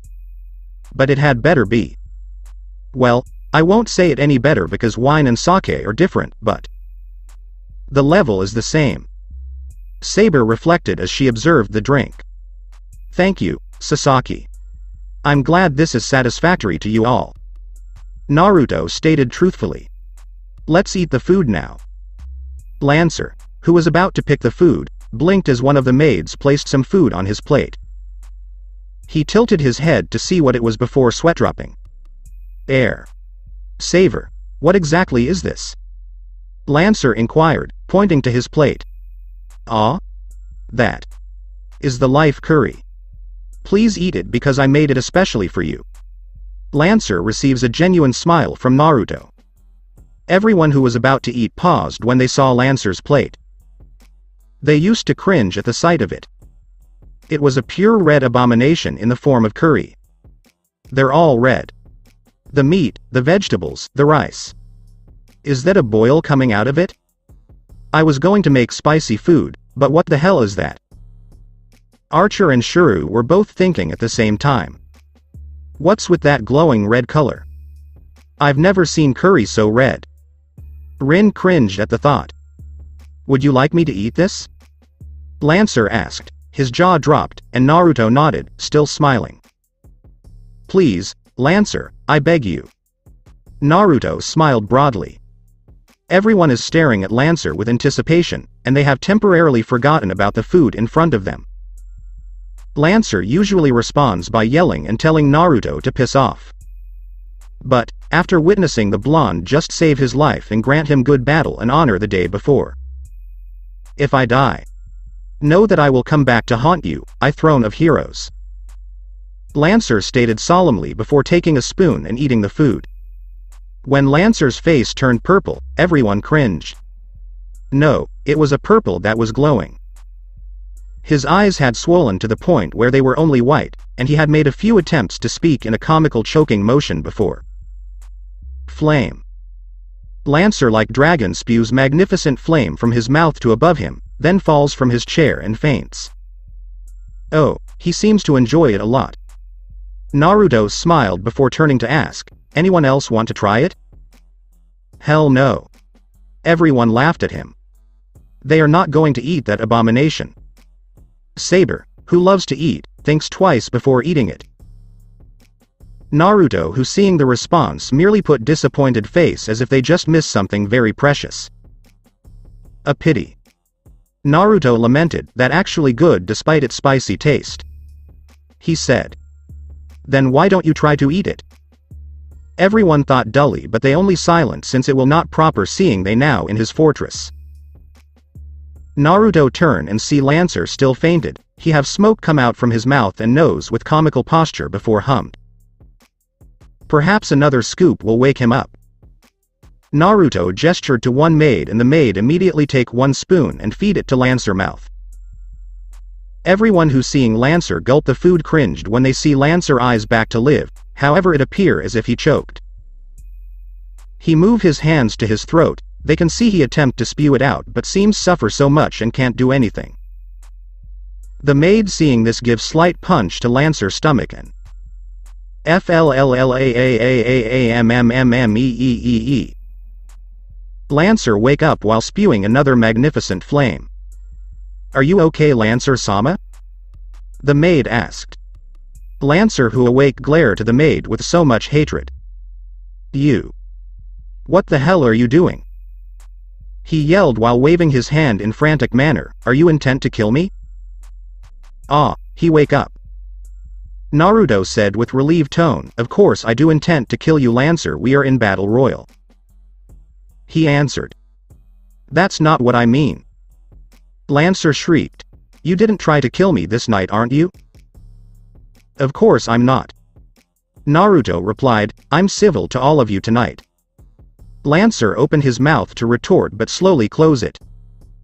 Protesting and yelling want to anything, not to mention they in party now. He only grumbled under his breath about crazy emperor and damn blonde before sit back on his seat. Everyone seeing this resume they're eating and most of them display good reaction. It's good. Shuru complimented. He actually good in cooking, but now tasting international food is clearly different. The meat is tasty. Ilya moaned in delight as she eat one meat. Everyone also showed similar expression as they find the food indeed good and tasty. Naruto only smiled at their response and nodded. I suggest you try that one, it come from Britain. I order various food from Europe since seeing most of you is from Europe. Naruto stated as he point to one of the food. Everyone give nod at that, true most of them come from Western land. Saber immediately glanced to the food and take one, she curious how her country had grow after she dead. Naruto stare at the scene with satisfied look, he have welcomed his guest pretty good. He turn and look to his master who eat elegantly. Heim, how the food? He asked softly. Monaka turned to Naruto with her usual angelic smile, she wiped some food on her mouth with handkerchief then speak. It delicious, I really enjoy it. She answered, her tone is soft and angelic like always. Naruto only nodded with gentle smile on his face. He actually know Monaka really happy, it was clear she very amused at the situation. When Naruto told her he going to make meeting between heroic spirit she can't help but fascinated. I mean, meeting between different heroic spirit from different place is clearly going to be fun. These heroes have their own ideology and each of them viewing the world differently. Who didn't want to see such thing? For modern person such thing will be something to see. Beside, Monaka maybe can find out more about Naruto and it's proven true as she now know more about Naruto. The older blonde always secretive about his past. Monaka actually can use command spell but where the fun is that? It will be better if she find out Naruto identity by herself. She also interested on Saber. Monaka can tell everyone here also curious to who is the servant of sword.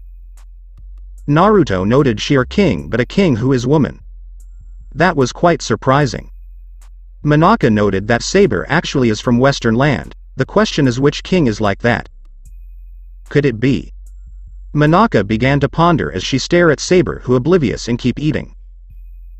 Naruto turned his attention back to his guest after asking his master. His eyes fall to someone and it surprised him, wow, her eating speed rivaled Choji. Naruto thought as he stared at Saber who keep eating. No, she didn't eat like wild beast, instead well-mannered like royalty. But the speed indeed does like a beast. Whoever Saber is in history she must be quite glutton. Well now.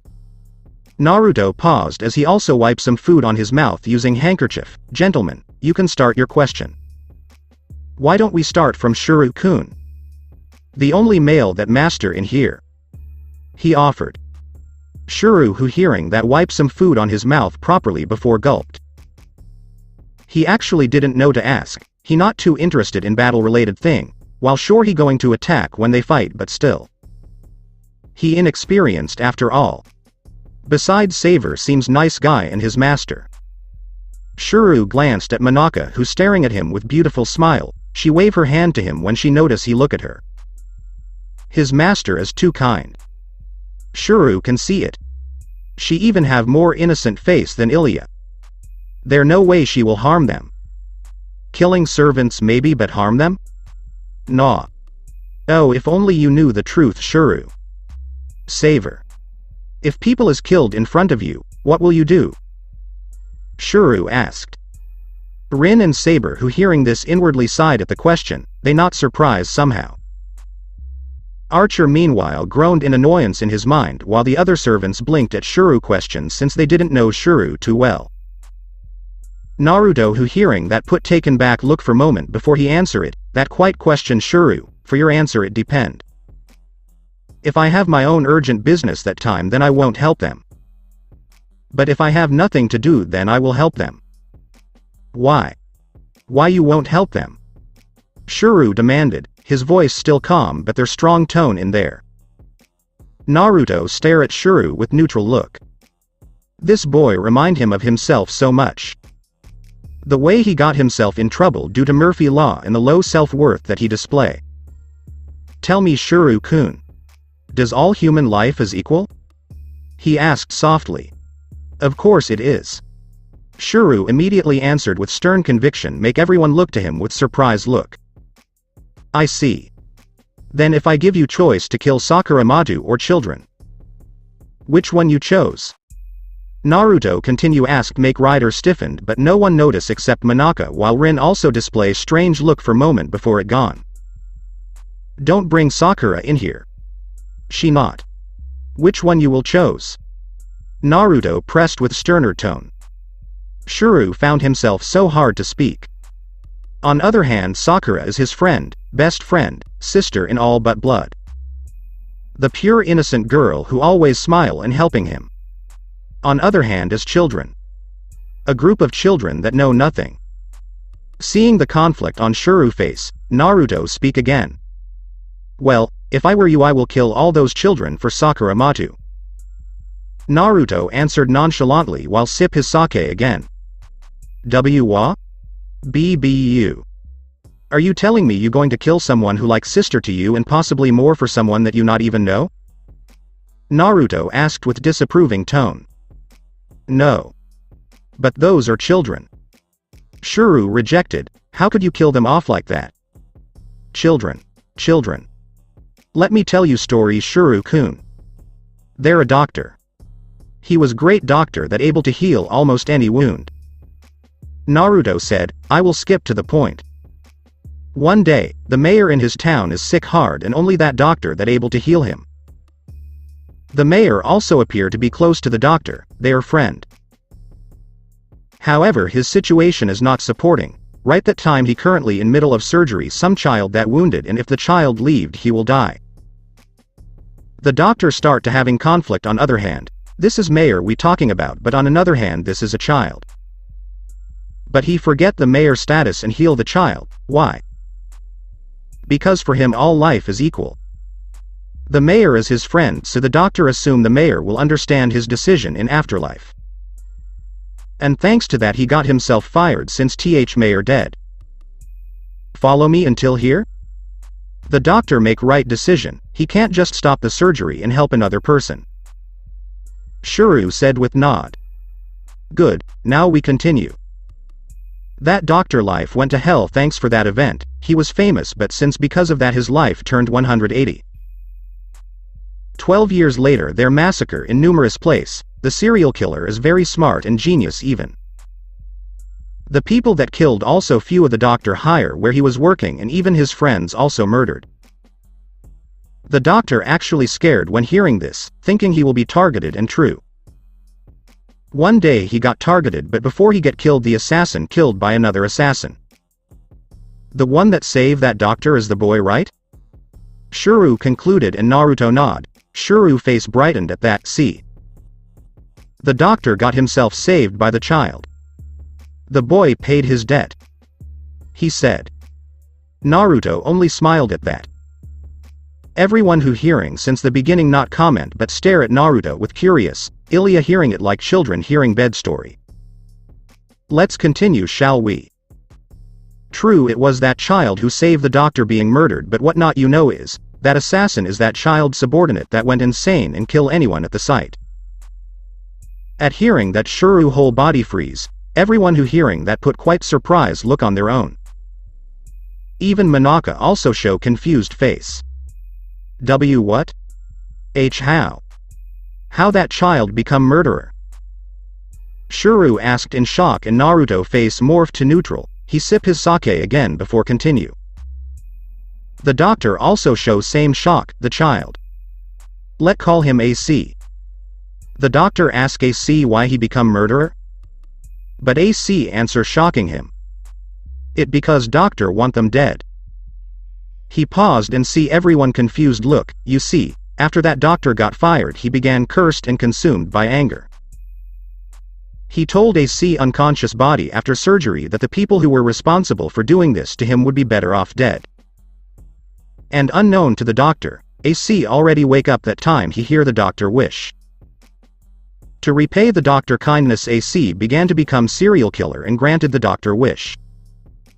Silence. No one let out voice after the story done. Shuru face is pure shock and disbelief, Rin also have troubled face and Ilya have horrified look. All servants who hearing Naruto story seems not bothered but each of them aware that they have their own grim thought inside their mind. You see Shuru-kun. It because that doctor saved that child. If that doctor leave him to die then there won't be any massacre, the doctor life will be happy too. Naruto put down his sake cup calmly before pour another one inside it, but because the mayor who was his friend died, the city got quite problem that time. The mayor actually man who good in leading his city but due to his died the city in chaos for moment. And because he saving that child too, all his former friends and higher dead. Killed. He stare at Shuru eyes, his sapphire blue seems so cold as it pierced Shuru gold eyes who flinched at that gaze, tell me then Shuru Emiya. Does that child life equal to that mayor? Does the children life equal to Sakura Matu who is sister to you? He asked coldly, the suffix is gone and show how serious is his question. Shuru response only grit his teeth, his face is somber before he slowly lower his head. Refusing to meet Naruto gaze, he know the answer. But the answer clearly going to break off with his ideology as superhero. But he can't lose Sakura. She is important to him. She. This man. He wise. Very good in words too. The story he give to the boy is very accurate and to the point, there no any wasting words. It also bring all the whole in this boy ideal, forcing him to choose will he abandon his ideal or not. Archer thought with awe as he find the plot is clearly perfect. Handsome, wise, strong, kind, smart. Whatever kingdom he lead it must be very peaceful one. Rider thought with high respect. Not all life is equal Shuru-kun. Even if it children. No matter who is it, your precious people will always come first. Why?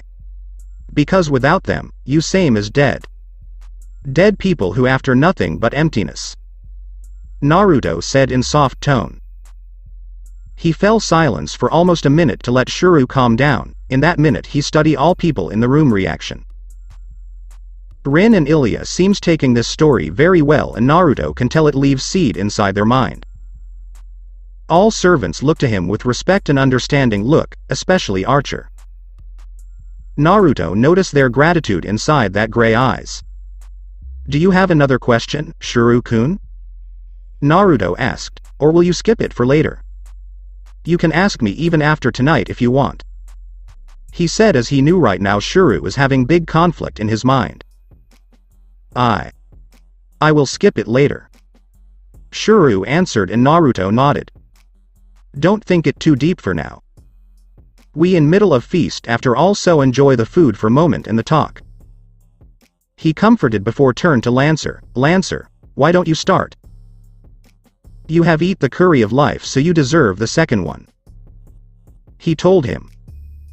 Most of the guests snickered at that while Ryder only have her lip twitched upward and Saber cover her mouth to hold giggle.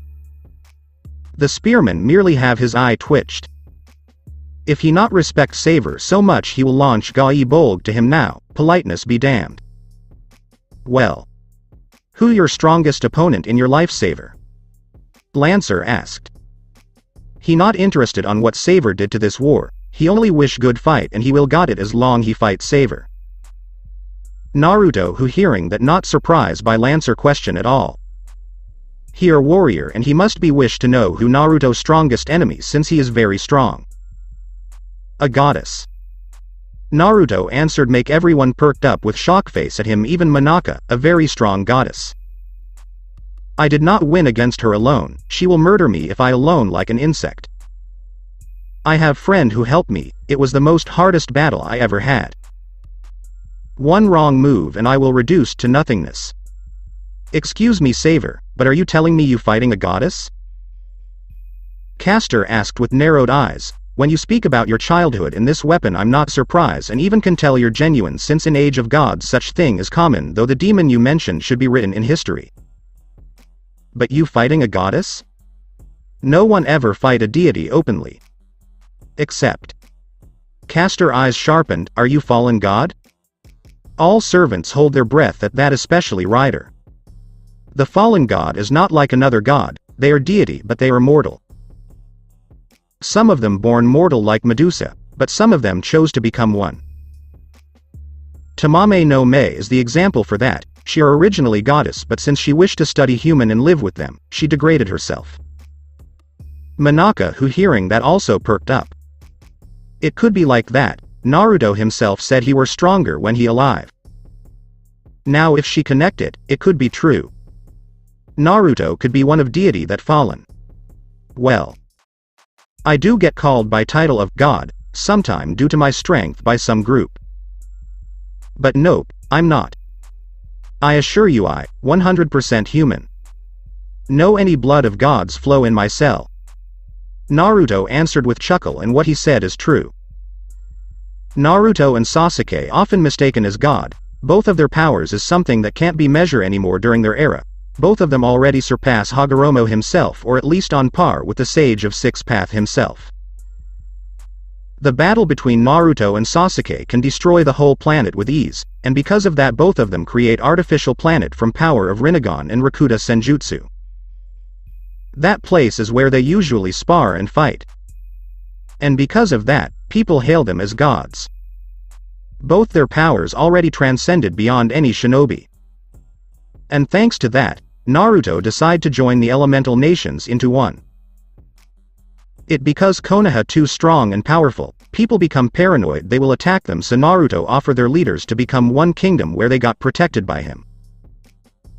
Naruto see most of them stare with confused and even disbelief. He only flash them smile at that, on my honor and pride as emperor, all I answer is honest one and I'm not exaggerate about it. You trust it or not is your own decision. Now next question Lancer? Naruto offered. Lancer who hearing Naruto answer began to ponder what will be his next question. He actually quite bothered when hear Naruto's strongest opponent is goddess, he actually also not believe in that but Naruto swear on his tittle it mean it was true. He have no doubt Naruto not lie to them. Hero that hide in Leaf Village. I still can't find about his identity. In Throne of Heroes, there many heroes who come from forest. Could it be he is Phi? But which one? Arg. This is so damn troublesome. I will find it out later, this is party. Not a place to think for battle. Well. How many wives you have? Lancer asked bluntly. All the man choked on their food when hearing that while Rin and Ilya blushed. Saber, Rider and Castor shot Lancer dirty look. Monaka only blinked once. Naruto laughed at that question. Lancer really fun to talk with, among the people here he the only one who relax most and Naruto like that.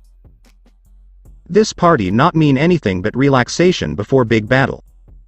Ah. I only have one wife Lancer. Naruto answered, but I do have concubine with me. Naruto smiled sheepishly when noticed their glare from few women's on my defense, it was my wife who commanded me to do that. he said in defensive manner. Your wife? Rin squeaked. What kind of wife that support his man to be shared? She asked hotly, while everyone also curious at that, save for Lancer, who whistling approvingly.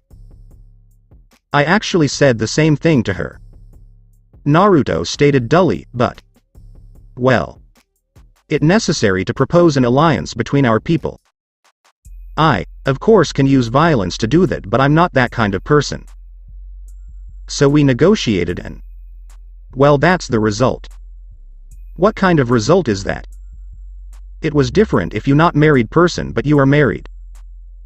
Saber asked with scowl. Naruto, who hearing that, put troubled face and laughed sheepishly. Ah. Well. Apparently I make fatal mistake. You see, few years before I become emperor I actually saved that country from its destruction. Then after that, the priestess of the country said she need my help to make heir for her. Everyone who hearing that blinked before they put disbelief face, save for Shuru, who not understand. Don't tell me you agree just like that? Archer asked dully. Naruto grimaced at the question. He remember make that promise with Shien, and when they negotiate the priestess clarify what she mean that time, much to Naruto horror, as he already married with Hinata, but to his shock Hinata support the idea, it because well. After few years, let just say Hinata want to try something new in their bed. What? What Saver mean? He only need to help the priestess to make heir, right? How hard it is?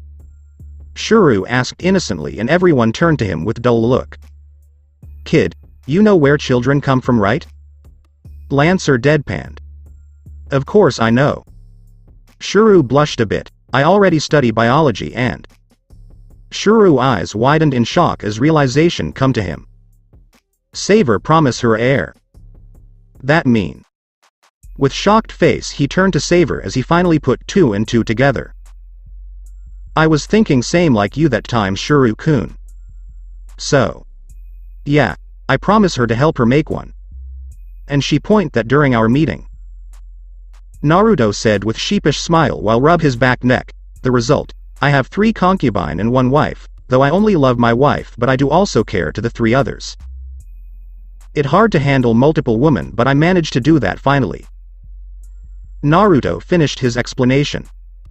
Everyone who hearing that only stared dully at Naruto response. On my defense, I'm not wise and cool like this since I'm born. Naruto deadpanned at their expression. I doubt all of you is same person like you were now when you were child. He shot back. This time, it was everyone who have sheepish look on their faces. Anyway, from Lancer. We move to Archer. Do you have question for me, Archer? Naruto asked. Archer stare at Naruto with stoic look. Naruto can tell Archer is very wary to him. Among everyone here, Naruto know Archer is the one that hold Naruto in very high alert here, warrior from future, and by his expression Naruto sure the future he had didn't have the blonde ninja in there. Naruto don't know what Archer plan. From all heroic spirits here only Archer that have difference energy force. His energy is not like heroic spirit but rather something that bounded to humanity energy force. Just like Saber, but Saber aura less than him. Now. What you going to ask me? Emiya Shuru. Naruto knew Archer inwardly really want to ask Naruto real identity. Heck, Naruto sure Archer going to ask, are you from different world? But Archer won't do that.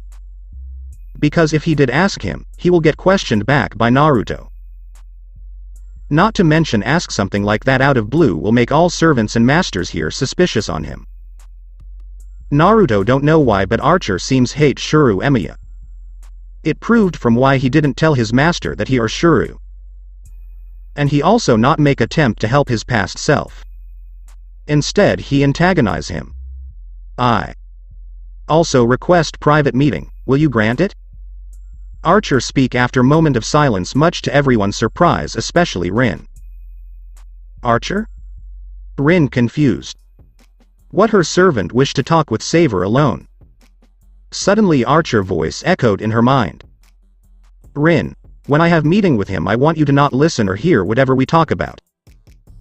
My memory's still hazy, but I feel something from Saver. Archer requested. EA? Wait. What you intent with him? This is not normal servant you wish to talk to. What you want to talk about to him anyway? If it normal servant Rin won't be have problem. But Saver is anything but normal. She can't just let him go and talk with Saver. Archer is actually very secretive and she allow it this far due to respect, but this is something else. Don't worry Rin, you have my word that I won't do anything to betray you. I just want to confirm something about this man. Please grant this as a privacy Rin, I will tell you if it proved to be too dangerous or something we can use against him. Rin inwardly blinked in surprise. Archer never speak like this before, what make him so interested on Saver? Well. Fine. If you wish to have your secret then I won't pry. But be careful, okay? Rin asked with sigh in her mind. Of course. Archer answered with promised tone. Naruto meanwhile oblivious to what both of their conversation merely furrowed his eyebrow. This make two persons already who want to talk privately with him, granted he didn't know actually what Rider wished to talk but Archer. It must be related to Naruto's own status. Very well. We will have talk, after I talk with Rider of course. Naruto granted the request. Well, thank you then your majesty. Archer said with smirk and Naruto merely nodded in reply. Now the last man. Sasaki Kojuru. What you want to ask to me? Samurai. Naruto called as everyone turned to Assassin. Assassin merely hummed. He honestly didn't have any question, since he only fake heroic spirit and wraith actually. All he wish is only fight strong warrior like Lancer. I honestly don't have question your majesty. Assassin confessed make everyone cast him confusion eye while Caster only sighed inwardly, you can skip my question and continue the event. He said. Naruto only stare at Assassin with neutral face. Well if he didn't have question then what right he to force him? He give nod to Assassin before turn to everyone. If you say so then let's enter the main purpose of this meeting. Naruto declared, gaining everyone attention at that. Main purpose of this meeting? Caster asked and Naruto nodded. The Holy Grail. Is omnipotent wish. That was what we've been told, right? Though I doubt that, but still. Naruto stared at all people in the room. The Grail is mean for the one who worthy the most, wouldn't you all agree? I'm sure all of you in here none have wished to destruction of the world. Everyone nod at Naruto's statement. They all here have their own wish, though Lancer and Assassin did not have except fight, but they won't let some omnipotent wish granted device fall to someone who want to destroy this world. They still heroic spirit after all save for Assassin, Caster and Rider though. How irony seeing the device already will cause destruction for all wish, thanks to Ainsburn family for that. That's why, if all people in here try to acknowledge each other wish there won't need any unnecessary bloodshed and humiliation. Naruto continued. He remind me of Iskander. Saber thought. The King of Conqueror also had says something similar in Fourth War. Quite pacifist aren't you? Archer commented. You can say so, I don't like unnecessary bloodshed. Though I will kill without problem if I have to, but what can I say? I'm chaotic good after all. He chuckles slightly before stare with stern look. I'm good but doesn't mean I can't do any evil, all evil thing mostly appear because good intent after all. Naruto continued with sagely tone and everyone nod at his statement. His story before about the serial killer is example for that, so that's why. I wish to know each of your wish. Everyone who hearing that glanced to each other with neutral faces. Eventually it was Lancer who speak first. Well. I don't have any wish actually. I just want to have good fight. But if I win the Grail I may be going to ask to resurrect someone. Lancer told them as he recalled Bazet condition. The girl is too kind, to think she summoned him just for wish to fix his life.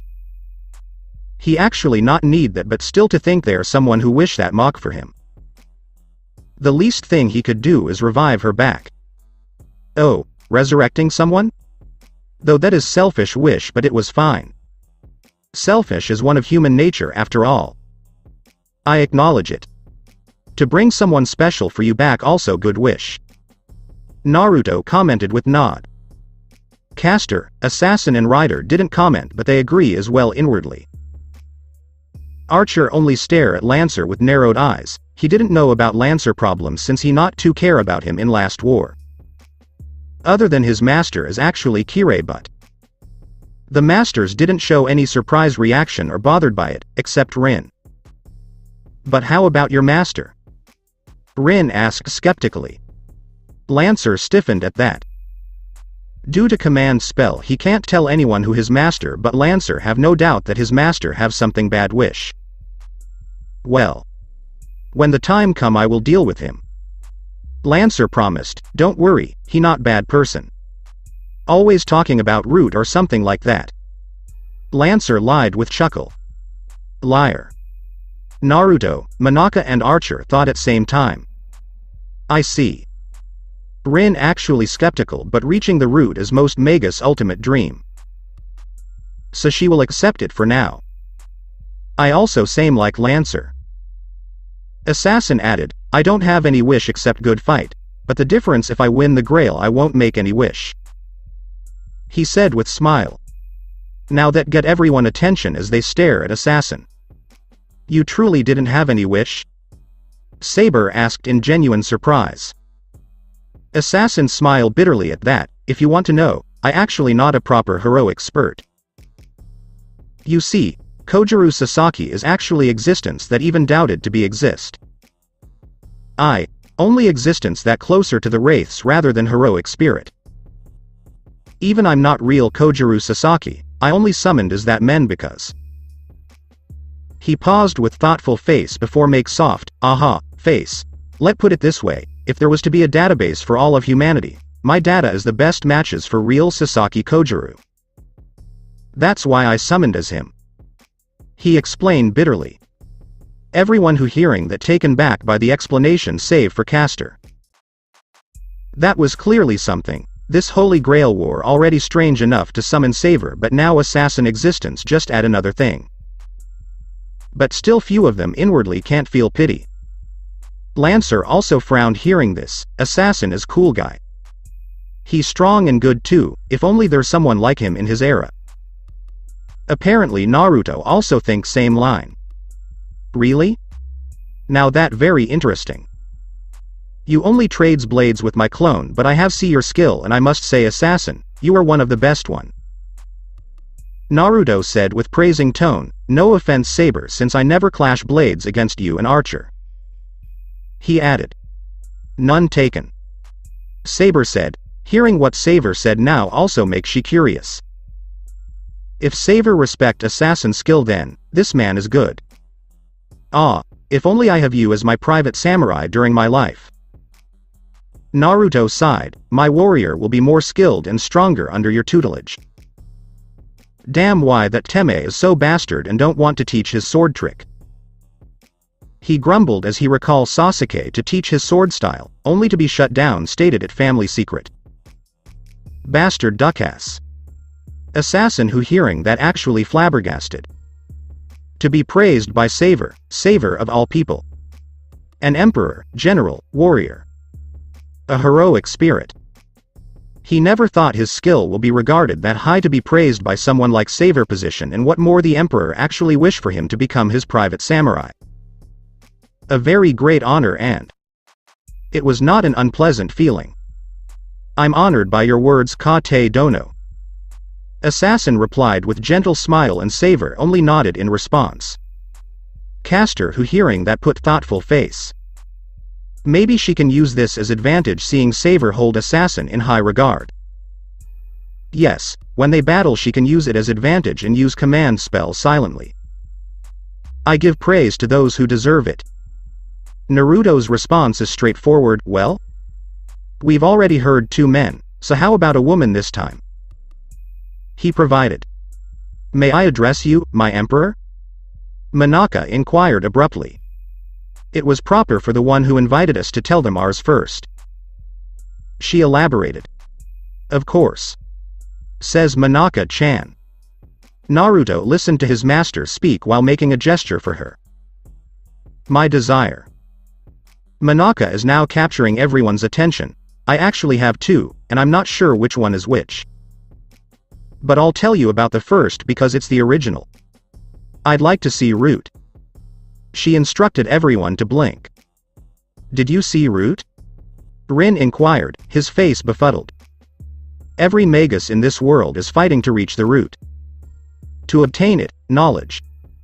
However, I do not. I'm not even remotely interested in those facts. But what I'm interested in is how it works, what it looks like, how it holds all that knowledge, and how it reacts when we get there. Monaka explained with a smiley face that she had a strange gleam in her eyes that Archer noticed. This girl. She reminds me of Kirei. So I have another version of Gilgamesh and Kirei. Archer thought before blinking and groaned inwardly.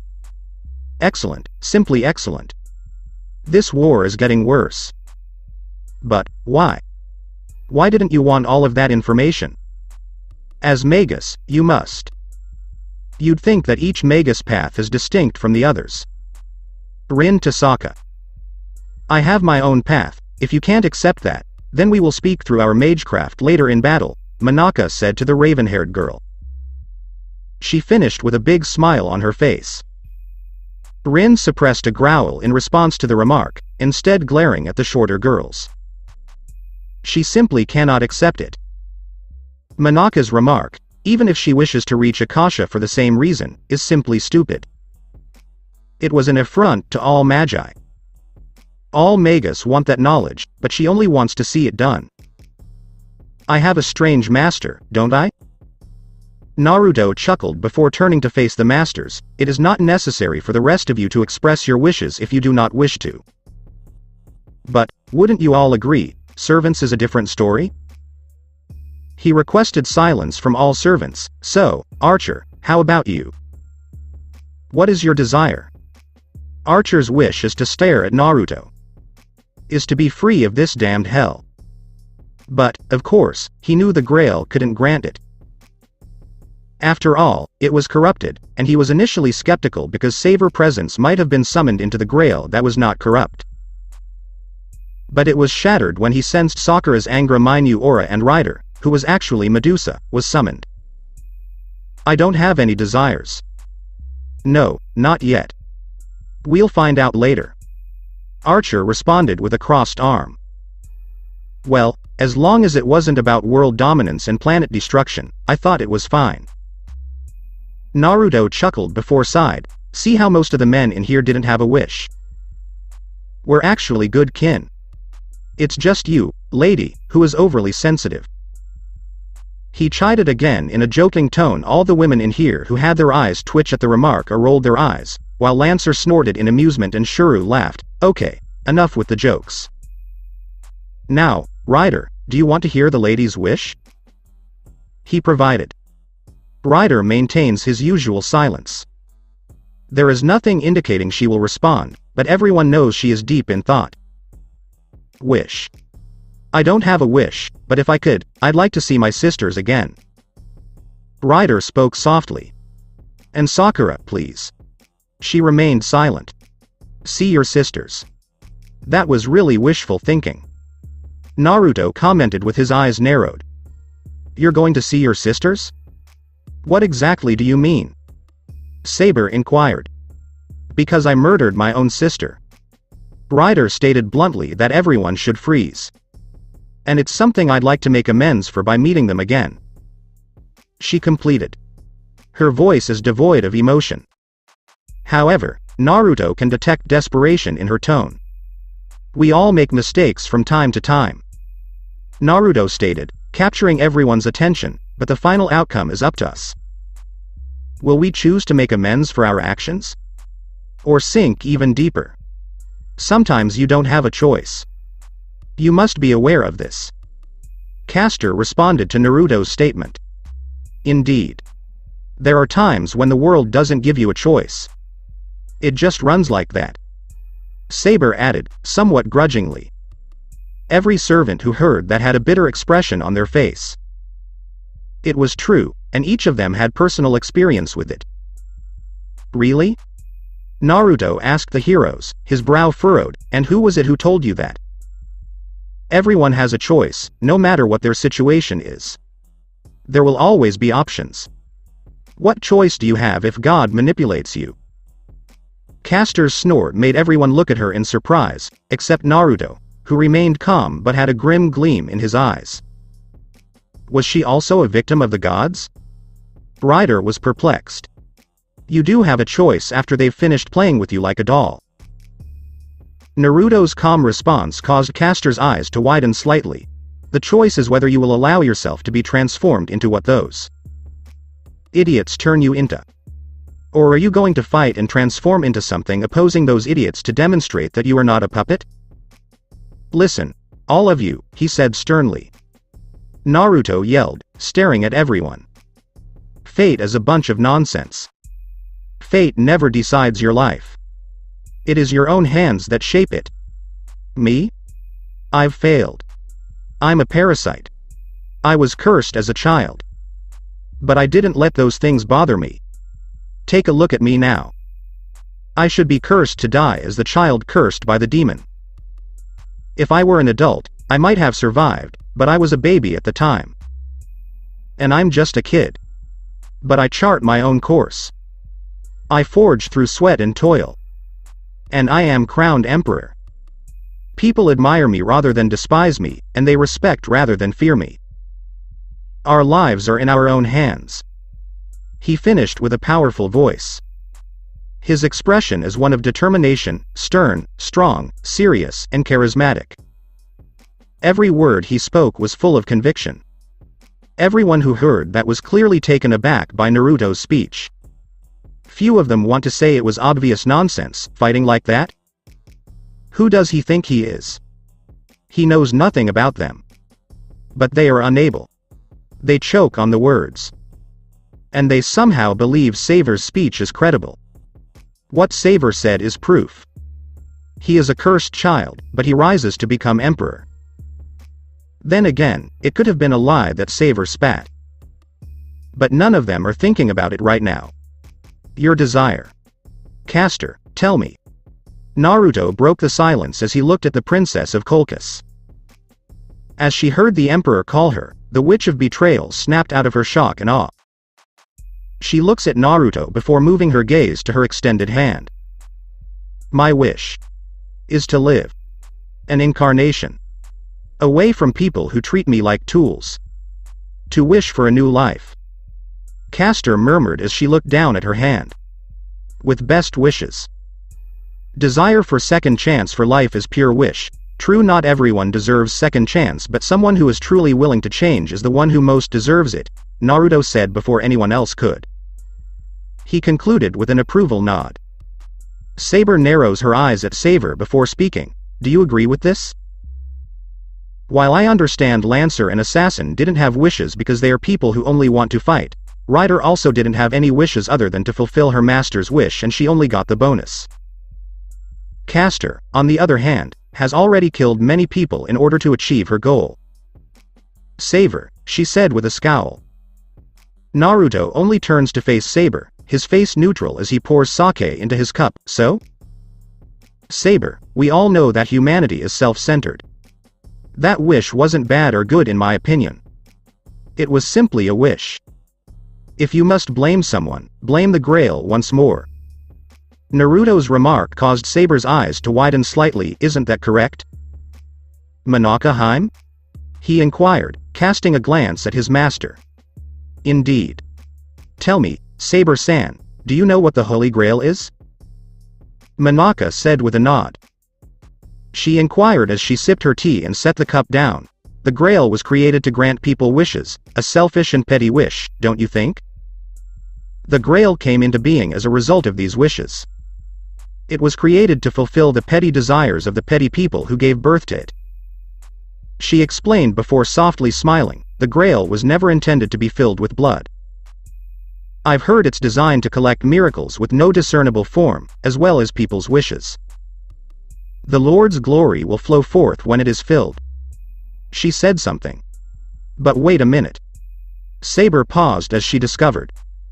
Stupid. She can't even deny it, the Grail will only work when it's filled with people's wishes. Also, without any servants dying in this war, the Grail will not be revealed. Saber-san, I see you understand. As my emperor stated, the Grail is created through human thought. But it's truly tragic, that the majority of people wish not with good intentions, but with evil intentions disguised as greed. Manaka said this with a bitter smile. Naruto, who had just finished his cup and set it down, let out a slow sigh as he stared at the cup in his hand, which resembled the Holy Grail. It was quite ironic. The holy artifact morphed into this. No matter how hard you try to deny it, innocent people will die in this event, and that is unchangeable. Isn't that the opposite of how it should be? And as a result, the Grail was corrupted from the start. Corrupted before it got corrupted. How petty. He added, half-closed eyes swirling the liquid in his cup. He chuckled bitterly to himself. Everyone who heard that fell silent once more. Their thoughts were processing what Manaka and Saber had said. They don't care for a few people, but for people like Shuru, a survivor of the last 10 years' fire, Saber, who values chivalry, Archer, who knew the truth about the Grail, and Rin and Ilya, members of the Creator family, that declaration hurt them deeply. This is why. If you want to express your displeasure about selfish desires, please do not. After all, I'm sure your wish was selfish as well, Saber. Naruto inquired, and Saber flinched at the prospect. She can only clench her fists and lower her face. Naruto. I believe I know who Saber is. Manaka's voice enters Naruto's head as he stares at Saber, and her voice is unusually low, as if she is in pain. Oh? Do you know who she is? Tell me. Naruto actually surprises people. To believe his master is capable of determining one of his servants' identities while listening to the heroes debate. It was very impressive. It's actually quite strange. And to think I was adoring him. Manaka stated in an embarrassing tone. Era? Are you a fan of him? Saber must be well known if you do. Unfortunately, he is actually she. Naruto responded with a laugh to Manaka, who was fighting the urge to openly pout. It's not funny. If I find out my idol is a woman, it will break my heart. Manaka sighed inwardly. Alright. Aside from that, who is she? Naruto inquired. King Arthur, King of the British Isles. Manaka declared that he would make Naruto blink. Naruto's eyes widen a little when he hears that. Of course, he knew about King Arthur because Manaka frequently read and showed him the book. Naruto must admit that King Arthur's story is quite impressive, even if the manner in which the kingdom fell is also sad. To be killed by his own son is obviously tragic. And now he stands in front of King Arthur. This is undoubtedly a surprise for him. And the well-known King Arthur actually girl. Manaka, a poor fangirl. Who's next? Gilgamesh? Ha. I want to meet him. Naruto smiled inwardly as he thought. Oh, if you only knew. So, Saber. Why don't you elaborate on your wish for us now? Naruto inquired as everyone looked at her. Saber, upon hearing this, maintained a calm expression. This meeting is actually to learn more about another servants, who are her destination. And she must admit that she learned a lot from these meetings, but people also learned a lot about her. For starters, thanks to Saber, everyone in here knew she was king in her life. It's not that she didn't want people to know what her wish was, but she was afraid it would reveal her identity. People already knew she was the king. It's pointless to hold back. My desire is to save my homeland. I will use the omnipotent wish machine to change my homeland's fate of destruction. She was adamant about her desire. When that was said, the dining room fell silent. Everyone looks at Saber, puzzled, and a few are in disbelief. Hello, Saber. Lancer said, puzzled, as he gulped his food. Do you mean you want to go back in time and fix your mistakes? He inquired. Yes. With the Holy Grail, I will travel back in time and save my homeland from destruction. Saber repeated himself. Let me rephrase that, Saber. You want to go back in time and lead your kingdom to greater glory, right? This time, it was Naruto who spoke. While it is true that I wish to return to the past and save my kingdom, I do not wish to lead my kingdom any longer. My kingdom has been destroyed because I fail, and I will be replaced by someone who can lead better than me. Saber clarified what Naruto had said. Oh, I see. She's that kind of king. Naruto closed his eyes and thought. Are you kidding me? Lancer yelled in disbelief, his playful demeanor gone. Saber. You truly did not mean what you said before. He expressed his surprise. And what's the problem with my wish? Saber responded, my kingdom is under my control. I failed them, and the result was the destruction of my homeland. She stated unequivocally. It's your responsibility. I understand, but are you serious about ceasing to be king? Saber. I'm not sure what king you were, but you want to erase your existence as king? Lancer was perplexed. My country will not be destroyed if I do not become king. If there are better kings than me, why should I insist on becoming one? Lancer received a glare from Saber. You even want to resurrect one of your loved ones, right? Ryder wishes to see her sisters again, while Castor wishes to live. So, what's the problem with my wish? Saber, it's because you're king. That is what makes it incorrect. Assassin interjected with a solemn expression on his face. I can tell Castor and Ryder aren't queens or kings like you, and I'm sure their history is bitter. I understand why they want to change that.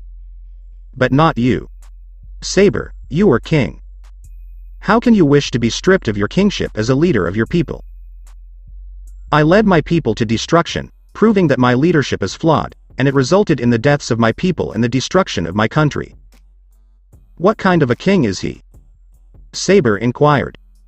Did you think a throne would last forever? Do you believe your kingdom will be at peace forever? Everything has an end as long as you are human. Lancer grumbled. As a fellow warrior, I can't believe you'd wish for such a thing. What kind of king do you think you are? He screamed. Shuru, who had been planning to butt in from the start, was forced to turn to look at Ilya. Don't. Oni-chan, this is a servant debate, not a battle, but a clash of heroic spirit ideologies. You can't butt in because it will harm Saber pride. Ilya mumbled. But. Boy. Close your mouth. Archer snubbed him, so you don't comprehend anything. Stop. Talking. This isn't a problem with Master, it's a fight for the Grail about each person's ideal, so keep your mouth shut and shove your helping people ideal silence for once before it makes people around you hate you even more. He said harshly as he looked back at his past self. Shuru. Who was hearing that fuming? Who the hell is he to speak in such a manner? What's the problem if he wants to help people? He despises Archer more and more. But he can't deny Archer's words, and Ilya is correct because this isn't his time to butt in. This is a matter of ideal, and it was clearly personal. He can't just butt in like usual, and if he does, Saber will clearly hate him even more. Even he can see Rin give a solemn nod with a steely expression to avoid interfering with Saber and Lancer's argument. Castor and Ryder, who overheard the argument, didn't even bother to intervene. Both of them know who is to blame. They may not have been king or leader in their history, but they know how foolish Saber's wish was. Actually, it was an insult to royalty. So they remain silent and observe the debate. And as a fellow warrior, I'm surprised you don't understand Lancer. Even your own wish is to bring someone back. What gives you the right to pass judgment on me? Saber demanded sternly. Saber. Don't you realize how ridiculous your wish is? Did I really need to tell you? Or do I need to ram my spear into your skull this time? Lancer is unable to grant Saber's wish. It hurt him as a warrior to see Saber wish for something like that. It's no surprise your kingdom was destroyed. They have a little girl who wishes to be king instead of the real king. In her voice, he snarled with contempt. You. Saber growled as she stood, and Lancer followed suit. Saber. Shuru called out while attempting to calm the King of Knights, but the king ignored him. What? Can't take it anymore, little girl? I only said what was true. Lancer sneered, preparing to summon Gai Bolg. Enough already, both of you. Naruto interjected, sensing the rising tension. Lancer, believe me, I understand what you're saying. But you must remember where you were. He stated firmly, fighting will not be tolerated in this room. If you want, you can start killing each other tomorrow, but not now and here. If you cross your line, I will cut you down right now. He threatened her with a glare. Lancer makes a noise with his tongue as he bows to Naruto. Your Majesty, I apologize. I was overcome by emotion. Lancer apologized as he stepped back, but not before glaring at Saber. I will claim your heart, Saber, not this Grail, the next time we fight. But what about your people? He stated unequivocally. Saber only stares at him with her green eyes, as if daring him to do so right now. You could try, but you'd fail. Saber responded. Naruto only looked at them as they calmed down with a stoic face, but a slight giggle echoed in the dining room and caught their attention. They are all aware of Monaka, who is holding her mouth as if trying not to laugh. When Monaka noticed that everyone was staring at her, she blinked once before smiling and waving her hand. Oh, please do not stop because of me. I simply find the situation amusing. She said it with a smile. And what is amusing? Master Saber. Saber inquired coldly. Monaka looks at Saber, her eyes slightly open, and she stares at her. It's just. Saber, your legend is so well known that even a child knows about it. They all recognize and respect you as king, but you here lament your position. Saber's eyes widened slightly as she heard the familiar words. If children who idolize you hear that, they will be disappointed. She sighed and said. You. Saber growled at the child, but Monaka did not finish. I was one of your fans, and yes, I know who you are, Saber, I figured it out. Monaka ignored Saber's surprise at the revelation. Not only are you different from what I believed, but your dream is also quite disappointing. Disappointment is unmistakable. She finished with an angelic smile and a sigh. Monaka-chan. Naruto called in a mocking tone. Ah, Kate-sama, Gomen. Monaka apologized, it's just that I can't hold myself. Naruto only stares at her blankly before turning to face all the servants and asking, is there anyone else who wishes to laugh or comment on Saber's wish? He inquired monotonously. No one? Very good. I, too, have none. That means we already knew what each other wanted. Naruto stated with a nod. Saber clenched her teeth as she heard this. What Saber did to her is an insult. Saber comments on all wishes, even adding his own. Even Assassin, who declares that he does not have a wish, makes a comment about it. At the very least, he speaks. But not this.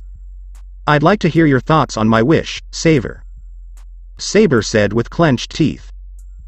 Naruto paused and turned to face Saber, his face stoic and emotionless. What do you want me to say? If you were a knight or a warrior, I'd say your wish is quite unique. But I don't have anything to say about someone who pretended to be king. Saber's eyes widened as Naruto said coldly. What? Saber, do you hear me? I call you a phony. I recognize you as a knight, but I don't recognize you as a king. Not any longer. Naruto spoke in monotone. I no longer regard you as a king. Wake up, little girl, and face reality before you lose sight of what it is that makes you a hero in the first place. Saber's eyes widened in surprise. The words were certainly familiar, and they were very similar to those spoken by King of Conqueror in the Fourth War. Why? What exactly do they mean? Her belief is correct. Why should she become king if another person can lead better? Saber. I admit you have the aura of royalty, the charisma that only a king possesses, and the posture of a king. Naruto stated, but you lack what king possesses. You don't have the king's pride. The king's pride? Saber exploded in rage. Like I said, what kind of conceited king that? If you think like that, it was knight pride rather than king. Naruto cut her off sternly, his voice not even high and only normal, but for everyone in here it sounded as if he was speaking through a giant speaker. Tell me, Saber. What king role do you play for the country? He inquired.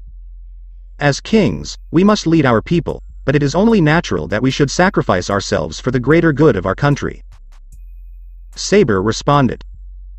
Naruto, who had been staring at Saber with a blank expression, snapped his finger, and one maid appeared from the door.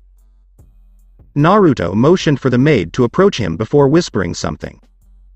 The maid nodded and exited the room once more. Everyone looks at Naruto, who has a confused neutral expression on his face. Eventually, the maid returns, and this time she has something with her. Kate-sama, come here. Naruto took the item and placed it on the table. Much to everyone's surprise, it was a chessboard. Naruto began to open it before attaching the piece and pushing the board to Saber. Tell me, Saber, what is a pawn in a chess game? He inquired solemnly. Pawn is used for promotion, but it can also be used as a distraction and sacrifice to help the player win. Saber responded. Naruto took the king piece and held it up with his index and middle fingers. Can you tell me what king is for? He inquired once more. Saber, who heard Naruto's glare, there is no link between the real world and these games. What is the link? Can you tell me what king is for? Naruto only asked his question again, ignoring Saber's rant. If the king dies, the player loses. Saber responded once more with a glare. However, there is no link between these and the ruling kingdom. It was unique because you used living people instead of pieces. Pawn. Naruto said this while staring at Saber and ignoring her comment. Pawn. Saber, you are a pawn with advancement. That would be you. What? You are a pawn, not a king. There are no kings who give their lives for their country. A nation makes a sacrifice for king. Just like this era, when the military sacrifices itself for the president. Not the other way around. He stated coldly. Saber words suffocated in her throat. Saber is unable to respond to many of her retorts. Every time she opens her mouth, she sees Kamenland's side. There are dead bodies everywhere, and blood flows like a river. Every one of her friends, subjects, and loved ones. I'm lying in there. True chess differs from life, but the fundamentals remain the same. A country without a king or a leader is a dead country. A king must live for him and his people. Live in order to lead his people. They will not be saved. It is the job of a knight, not a king, to save people. A king who makes sacrifices for his country is not a king, but a tool called king. A tool. A marionette. A knight who masquerades as king. Not fit for a king. Naruto barked angrily. Who wants to be a martyr? Nobody. It is because the martyr was despised before they died. Martyr only realized they were correct after they died, but what is the point? It's already past midnight. The deed has already been done, and all that remains is regret. As a flame chakra channeled to Naruto's fingers, the king piece on his fingers slowly melted and changed form. Martyr is almost identical to pawn. They make the ultimate sacrifice. They help people. They are in the front row of the battlefield. But they do not have authority over their subjects. They seek the well-being of others, but they do not lead them. Not at all like king. King, lead your people. The king knows what his people want. People admire the king. Because he is king, the king is superior to his people and envied by them. Everyone looks up to him because they aspire to be like him. They want to emulate him. The kingpiece crown began to melt, and its figure shrank and shrank. A king whose ideal is to die as a martyr.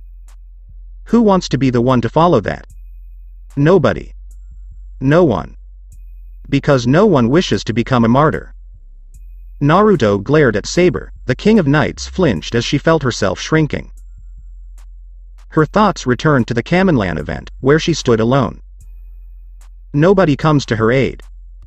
Nobody approached her. Nobody supports her. Saber, you may save your people, but that's all. You save, then leave. I'm alone and blind. You've abandoned them in the dark. You abandoned your people and went untreated. You were correct, you bad king. It's because you're not the king. She stood alone on the hill of dead bodies. She stands alone, staring at the scene. She stares at the horror. You're just a pawn wearing a king's crown. Naruto slammed the kingpiece to the table, yelling. When he lets go of his hand, it is no longer a piece of king but a pawn. A pawn combined with a king posture. Saber, who hears that, can only fall silent. Her expression is one of shock and shame. The silence fell over the gathering as well, and to Saber's shame, not a single servant or master rose to her defense or sought to meet her gaze. Not only does this meeting meet the point where it is very similar to the Fourth Grail War, but she was also chastised in a similar manner. Naruto, who notices this, looks at Saber with a solemn expression. He knew he was being too harsh on her, but she needed to know. Erasing her own legend as king is something she is not responsible for. What about her supporters who are willing to die for her? What about those who are fighting for her? What about her friends? Her savior? They were all noble and kind, but Saber dismissed them by saying she never wanted to be a king. What good is their sacrifice if their king never wants to be a king? I might still support you, Saber, if you go back in time and change history by leading your people again. Naruto's tone softens as he stares at Saber. But what you're wishing for, Saber, isn't something the king should wish for. To make your existence disappear. It means to discard all of your warrior sacrifice. Maybe I'm being too harsh, and I apologize, but it was the truth. He said this as he leaned back and tossed the chessboard to his back, only to be caught by some random main who appeared out of nowhere. Think about it, Saber. He finished by turning back to face each of the guests in the room. Most of them, such as Archer, Caster, and Rider, have finished or no longer eat. As he speaks, he gives them a soft smile. Fifth Holy Grail War participant. Tonight, we all knew each other's wishes and desires. That is already the purpose of our meeting. I hope the food and drink satisfy everyone. He turned to face Rider and Archer. We can now speak privately with Rider and Archer. Of course, I'll need to speak with Rider first. I don't mind. Archer said, nodding. May I speak with you now, Your Majesty? Rider inquired politely. Of course, I say. Naruto stood up and turned to face everyone. Please wait a moment while you enjoy yourself. If you want, talk to each other and get close. I'll speak with Rider for a moment. Naruto motioned Rider to follow him, and the Gorgon stood there doing what she motioned. Saber can only clench her fist tighter as she stares at her lap. Was I correct? Was it true that her path was incorrect? But she simply cannot accept it. She simply cannot accept it. Why? Gawain, Lancelot, Bedivere, Galahad, everyone. In the meantime, at the church, Kirei Kotomine clearly smiled in pleasure when he saw Saber's terrified and anguished expression. Oh, he certainly did. He had been watching and listening to the meeting since it began. And he has to say, this Saber servant is quite intriguing. He had never seen or heard of Saber's abilities. His treasure, his talent. It's almost as if he's the second Gilgamesh. The way he spoke and communicated. While it differs from Gilgamesh, Kirei can tell that Saber's wisdom and knowledge are on par with or higher than Gilgamesh's. The fake priest considered informing Gilgamesh about the meeting, and if he does, no doubt the king will come and observe it. And if Gilgamesh sees this Anchor Vanshan, he will undoubtedly want to add it to his collection. Every Saber treasure and item is of the highest quality. Even the King of Heroes lacked Flying Fortress. The airship Vimana? Yes, but it's nothing in comparison to Flying Fortress. This servant Saber clearly competed with Gilgamesh, and Kirei will not be surprised if Saber is actually Gilgamesh from another world. He did not, however, inform the King of Heroes of the meeting. Why? Because Gilgamesh did not inquire. That simple. He didn't mean to be evil, you see. Well, he might mean it because Gilgamesh can be difficult to handle at times. Let's just say this is some sort of retaliation for the king. Furthermore, it will be quite amusing to see Gilgamesh's angry and anguished expression later if he discovers what he is missing because of that Final Fantasy VII game. Despite his enjoyment, it appears that he must now be more cautious of Saber. This servant clearly outperforms Saber and is the most powerful servant in this war. This servant's mind is similar to Gilgamesh's, except he lacks arrogance, which means he will be more difficult. Kirei has no doubt that only Gilgamesh can now beat Saber in a one-on-one match. He can already tell Saber will defeat all servants. The power levels are too disparate, and if this game, Kirei predicts Saber to be one level below Gilgamesh, or even on the same level. Making a move against Saber right now isn't a good idea. Kirei's hope is that Gilgamesh will assassinate Saber. Because the Magus killer rival is certain that no servants will be able to kill him if he is serious, except Gilgamesh. He needs to revise his strategy. For the time being, he should pay closer attention to the situation. And there's that curry as well. Kirei smiled as he thought. When Kirei sees the red curry, he starts drooling. He can tell how hot it is. It even outperformed his usual Mapo tofu. Perhaps many times stronger. The spiciness of curry. Oh, and if he has to choose between Gilgamesh and Saber, perhaps Kirei will choose Saber if he can eat that curry every day. Dining room, Anchor Vanshan. The room fell silent as soon as Saber and Ryder left. Shuru maintains his gaze on Saber, who lowers her head with concern in his eyes. He can sense Saber's anguish and negative feelings. He wishes he could assist her. But how exactly? What should he say?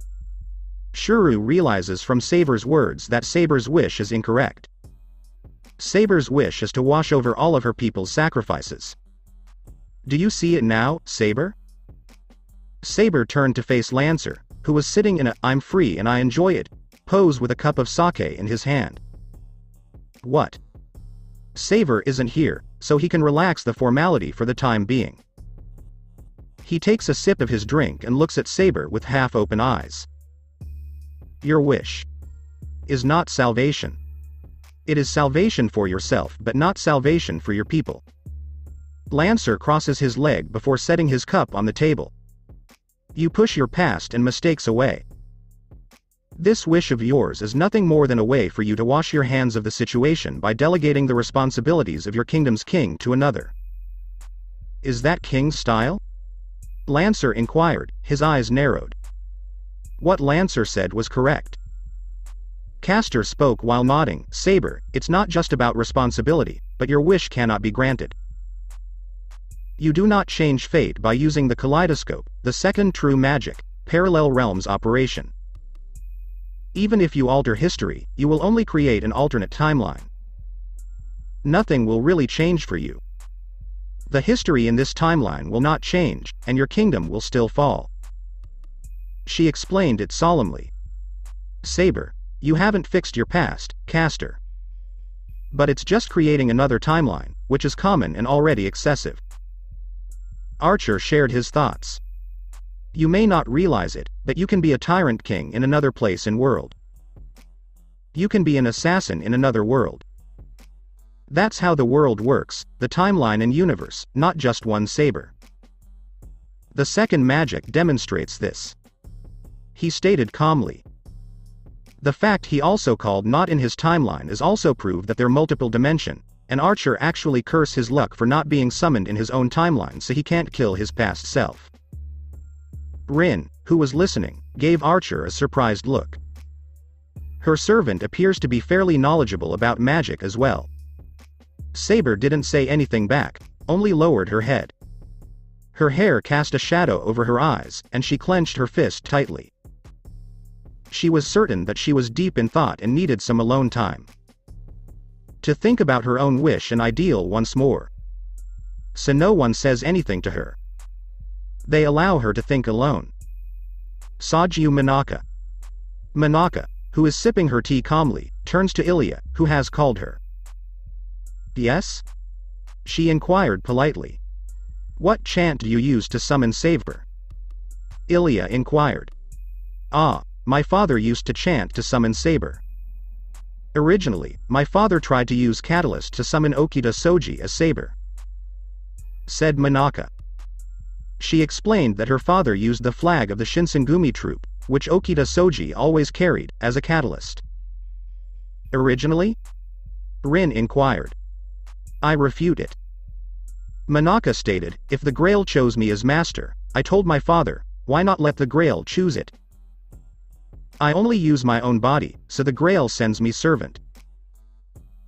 Of course, my father is hesitant, but after I persuaded him for a brief moment, he relented, and thankfully for that, I have servant who is better than Okita Soji. Manaka recounted the incident to her fellow master. She was extremely fortunate not to have used Catalyst. Rin was clearly taken aback when she heard that. Doesn't this girl understand what she's saying? Do you realize you just threw away the captain of Shinsengumi's first unit to try your luck? While he is not as strong as Lancer here, he is well known. If he is summoned in Japan, he can rival the Knight of the Round Table. Rin expressed surprise, and it is true. While Shinsengumi members are not particularly well-known or powerful, they are extremely well-known in Japan. If Okita Soji, the first captain, is summoned here, he can be compared to Knight of the Sun, Gawain, or Knight of the Lake, Lancelot. And summoning him as a Saber class will increase his parameter as well, potentially making him a rival to King Arthur or one level below the King of Britain. Manaka only sipped her tea calmly before setting it down on the table and smiling. Of course I know Tasaka-san, if Okita Soji summoned for me, no doubt he will be quite strong. But he still won't be able to beat my emperor. He never will. Manaka smiled. For a brief moment, Archer and all servants noticed a strange gleam in Manaka's eyes. But the next thing they know, it's gone, replaced by her usual blue angelic eyes. This girl. She's not who she appears to be. Castor thought with his eyes narrowed. Her eyes remind me a little of that priest. It was only for a moment, but... Lancer looks down at Manaka as he drinks his sake. Perhaps it's just my intuition. But I'll keep an eye out for her. Another Kirei and Gilgamesh. Fortunately, this girl appears to dislike Kirei, and Saver appears to dislike Gilgamesh. Great. Archer sighed quietly to himself. Rin huffed when she heard that.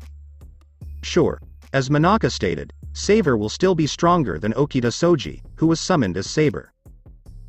So, rather than using a catalyst, you rely on the Grail to summon the appropriate servant for you? You realize that was a very high risk, don't you? Ilya stated almost in astonishment. Yes. Why should I choose what to summon?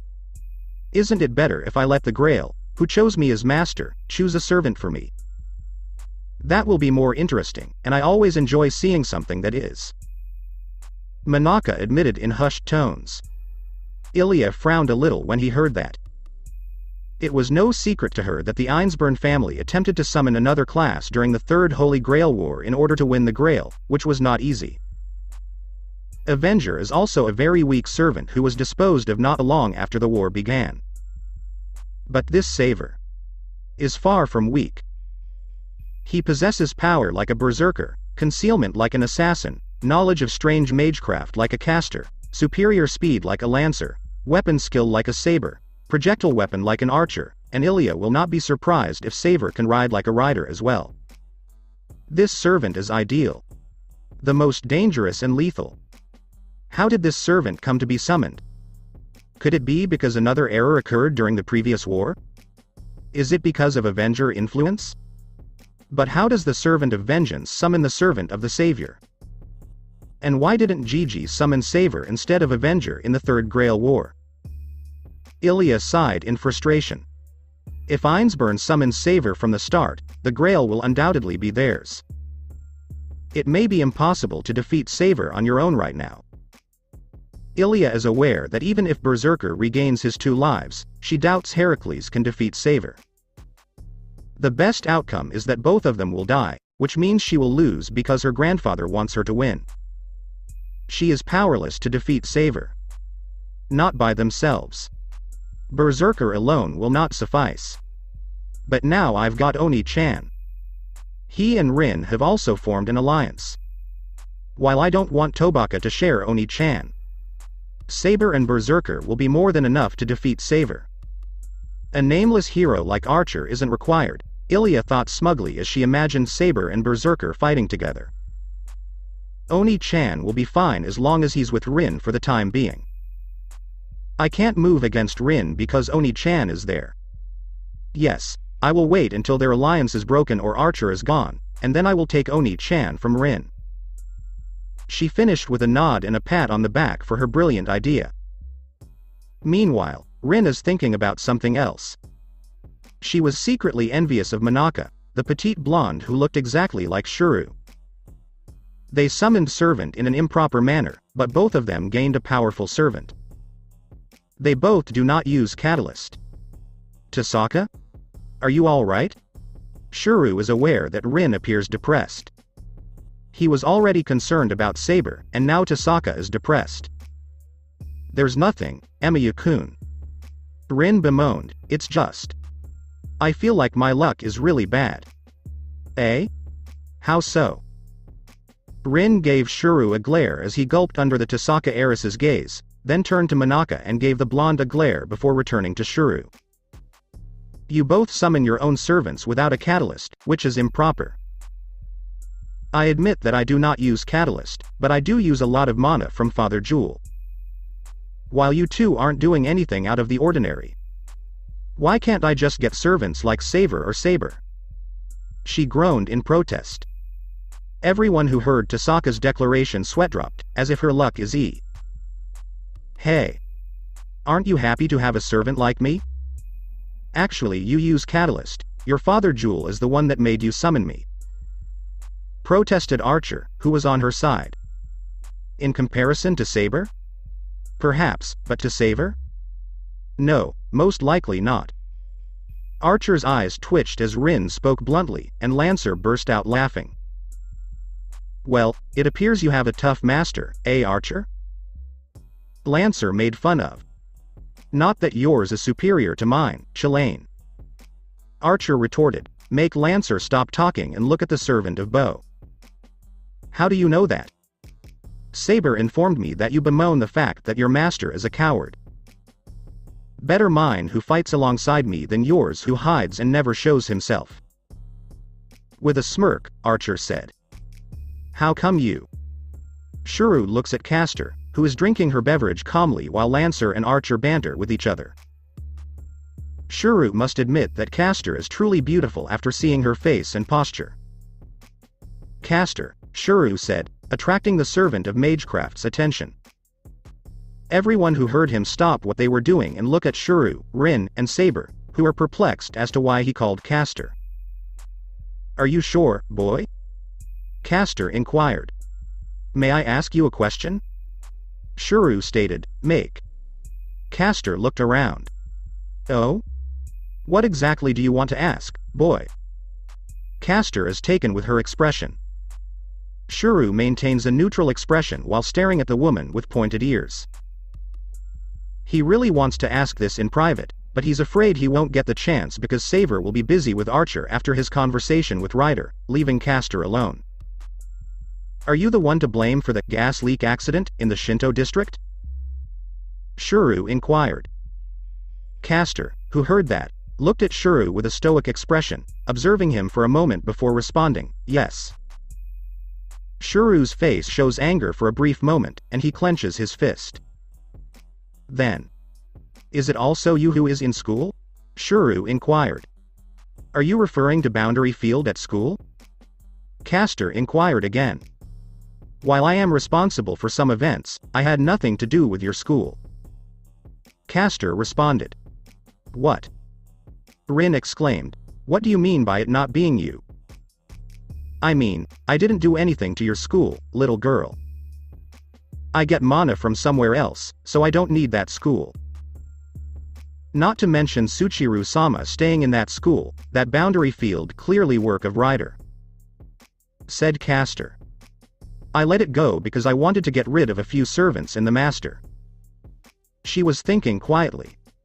However, the school's magical circle is extremely complicated. It is clearly the work of Magus. And I doubt any master will be able to do so, so it must be you. Rin was charged in disbelief. "No way, Castor." Everyone turned to look at Ilya, who was eating some fruit. She gulped it down before continuing. "It is Ryder who is to blame," Ilya said, shocking everyone, especially Shuru. So my intuition was correct. Shuru was shocked to think that his friend would behave in this manner. "Ryder? And how do you know this?" Rin inquired. "I see her and her master drawing mana from the souls of others. He also told Ryder to put it in the school." Ilya responded with a shrug. "Do you know who the master is? Tell me who he is." "Shinji." Shuru murmured, causing Rin to turn to him with a surprised expression. It was Shinji. That Magus blunder? Impossible. Furthermore, how did he become master in the first place? Rin expressed surprise. "I'm not sure either." Shinji, on the other hand. He even had Ryder by his side at the time. Shuru sighed as he prepared to take Rin's berating. And it's true what he thinks, because as soon as that left his mouth, Rin froze before a creepy smile appeared on her face. "Would you mind repeating that, Emiya-kun?" Rin said this in a very sweet tone. Shuru gulped, knowing he'd screwed up, that, "I'm sorry, Tasaka. I should have informed you or Saber. But I don't know if it was him who set up the Boundary Field, and he claimed he was also dragged into the war against his will. And he was my friend, so I decided to believe in him. If I told you about him, you would undoubtedly target him and Emiya-kun, sooner or later, we'll both fight. We will fight as well." Rin chastised. She understands Shuru's situation. He and Shinji are friends, but that doesn't mean she doesn't deserve to know. While Shinji may be hesitant to attack Shuru, Shinji will not hesitate to attack her. If you tell me sooner, I might think about Ryder. We can attack her and then leave Shinji alone if you prefer. We don't know when the barrier will go into effect. It could be tomorrow. Shuru can only lower his head in humiliation. He was well aware of his error. He should tell Tasaka at the very least, and there is a good chance he can persuade Tasaka not to pursue Shinji, even if only for a short time. He notices a hint of anger and disappointment in Rin's eyes as she stares at him. "We'll discuss it later, Emiya-kun," Rin stated emphatically. "Hi." Lancer, who was watching, blew his whistle, drawing both of their attention. "You're so whipped, kid. Your girlfriend is clearly wearing pants in this picture." He laughed and said, "I'm not his girlfriend, and she's not my girlfriend." Rin and Shuru both denied at the same time, with a slight blush. Both of them turned to face each other before Shuru shrinks under Rin's gaze, the raven-haired girl still enraged at him. "Ha ha ha. The first step is denial. Anyway, Saver Master." Lancer chuckled. He dialed Manaka, who had only read a book. "Are you sure, Lancer-san?" Manaka inquired. "What did Saver usually do? Isn't it true that he only sent his clone to scout the city? What does he do on a typical day if he is always with you?" Lancer inquired if he wanted to learn more about Savor. You're right. Kate-sama mostly sends his clone. During the last few days, he has only stayed with me or learned more about this era. The only enemies he has ever faced one-on-one are you and Berserker. As for his daily life, Manaka replied, we both bought some house in this city using one of his treasures, and he mostly spends his time reading about magecraft. Are you reading about magecraft? Castor inquired, perplexed. Yes, he claims to want to experiment with magecraft. And I must say, he is a quick learner, having studied about the Mage Association during this time period. And when he wasn't reading, he went out and about freely in the city. I had no idea what he did. Manaka elaborated. What does he hope to gain from studying magecraft and Mage Association? Rin looked perplexed. Is there also time for him to learn? Oh, you're going to be surprised, he has some trick to make him learn something faster.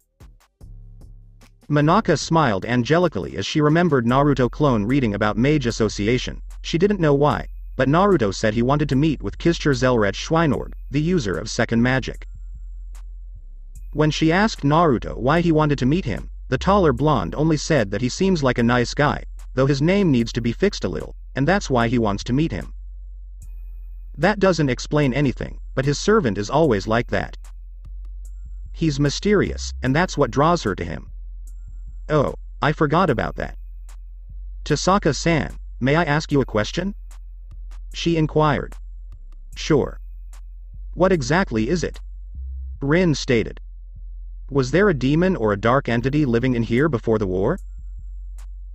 Rin is taken aback by the question because, as far as she knows, no dark entity has ever lived in Fuyuki City except for Little Red Riding Hood, which was told to her as a ghost story by her classmate, Ayako Mitsudori.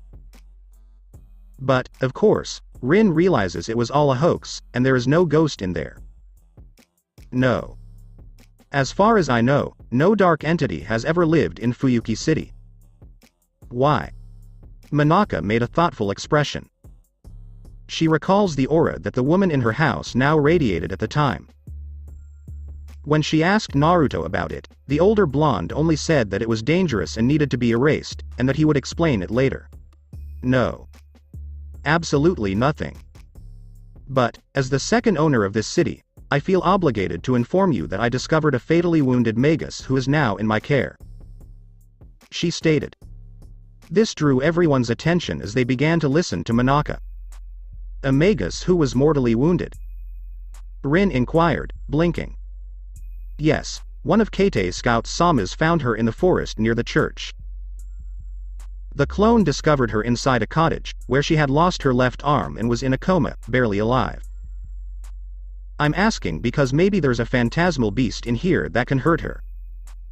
Manaka elaborated. Lancer's eyes widened when he heard that. No way. It can't be. It was unthinkable. She can't possibly be alive. He sees it for himself. Kirei, toss Bazzet's body into the forest. But it doesn't hurt to ask. No. I can't ask it right now. There are far too many people in this room. But if it's true, Bazzet. Lancer smiles softly, picturing Bazzet still alive. It's clear that this will be a happy reunion, and he can't wait to see her again if it's true. How is she doing now? Rin inquired. Kate-sama appears to have saved her life. She is now resting, but he claims he has no idea when she will awaken. Fortunately, her life is no longer jeopardized. Manaka stated. It appears I no longer have any wishes other than battle, which Savor will grant me. Hey, if I beat Savor, maybe I'll make a contract with this Oju-san in place of Savor to keep his master safe. Lancer chuckled to himself. May I speak with this Magus? Rin inquired once more. I'm sorry, but... Manaka declined right away. It was Savor's decision, not mine, and where I'm staying now is a secret that I don't want revealed for obvious reasons. Manaka stated. Rin scowled when she heard that. She didn't like it, but she would do the same if she were in Manaka's position. Manaka will undoubtedly be targeted with Savor on her side because her servant is too powerful, so she must conceal herself well. She only sighed and rubbed her temples. How about when she's already healthy? Rin proposed. Acceptable. Manaka agreed with a nod, saying, that if she wakes up before you die, Tasaka-san. Rin's eyes narrowed as she said this with a smile. Oh? I know about you, Sajiu. While your reputation is well known, formalcraft is something you should avoid fighting. Rin exclaimed confidently. Is Sajiu-san well known? Shuru inquired of Ilya. You weren't aware of anything, Oni-chan? Shuru grimaced and put on a sheepish expression as Ilya deadpanned. Ilya sighed before continuing.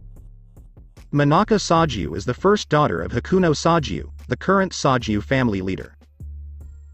The Sajiu family is one of the few middle-class Magus families.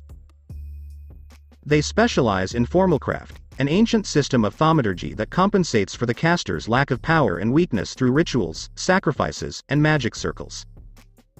It primarily employs mana rather than odd. To put it another way, they use nature energy. A living force energy. Rin also added, one example of formalcraft is servants who feed on soul to gather prana. Using boundary field or performing some ritual to fortify themselves. She completed. As Tobaka stated. Manaka Sajiu here is very famous on using formalcraft. There rumor she can use a single rabbit as sacrifice and able to gain 3 months stored mana. Ilya said, nodding and ignoring Rin's yell. Caster, upon hearing that, turned to Manaka with a slight impressed look, indicating that there is some talent in this era. So Savor has a competent master, eh?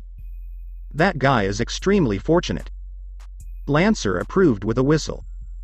Many thanks, Lancer-san. Manaka said this with an angelic smile. That was very impressive, Sajiu, but as I previously stated.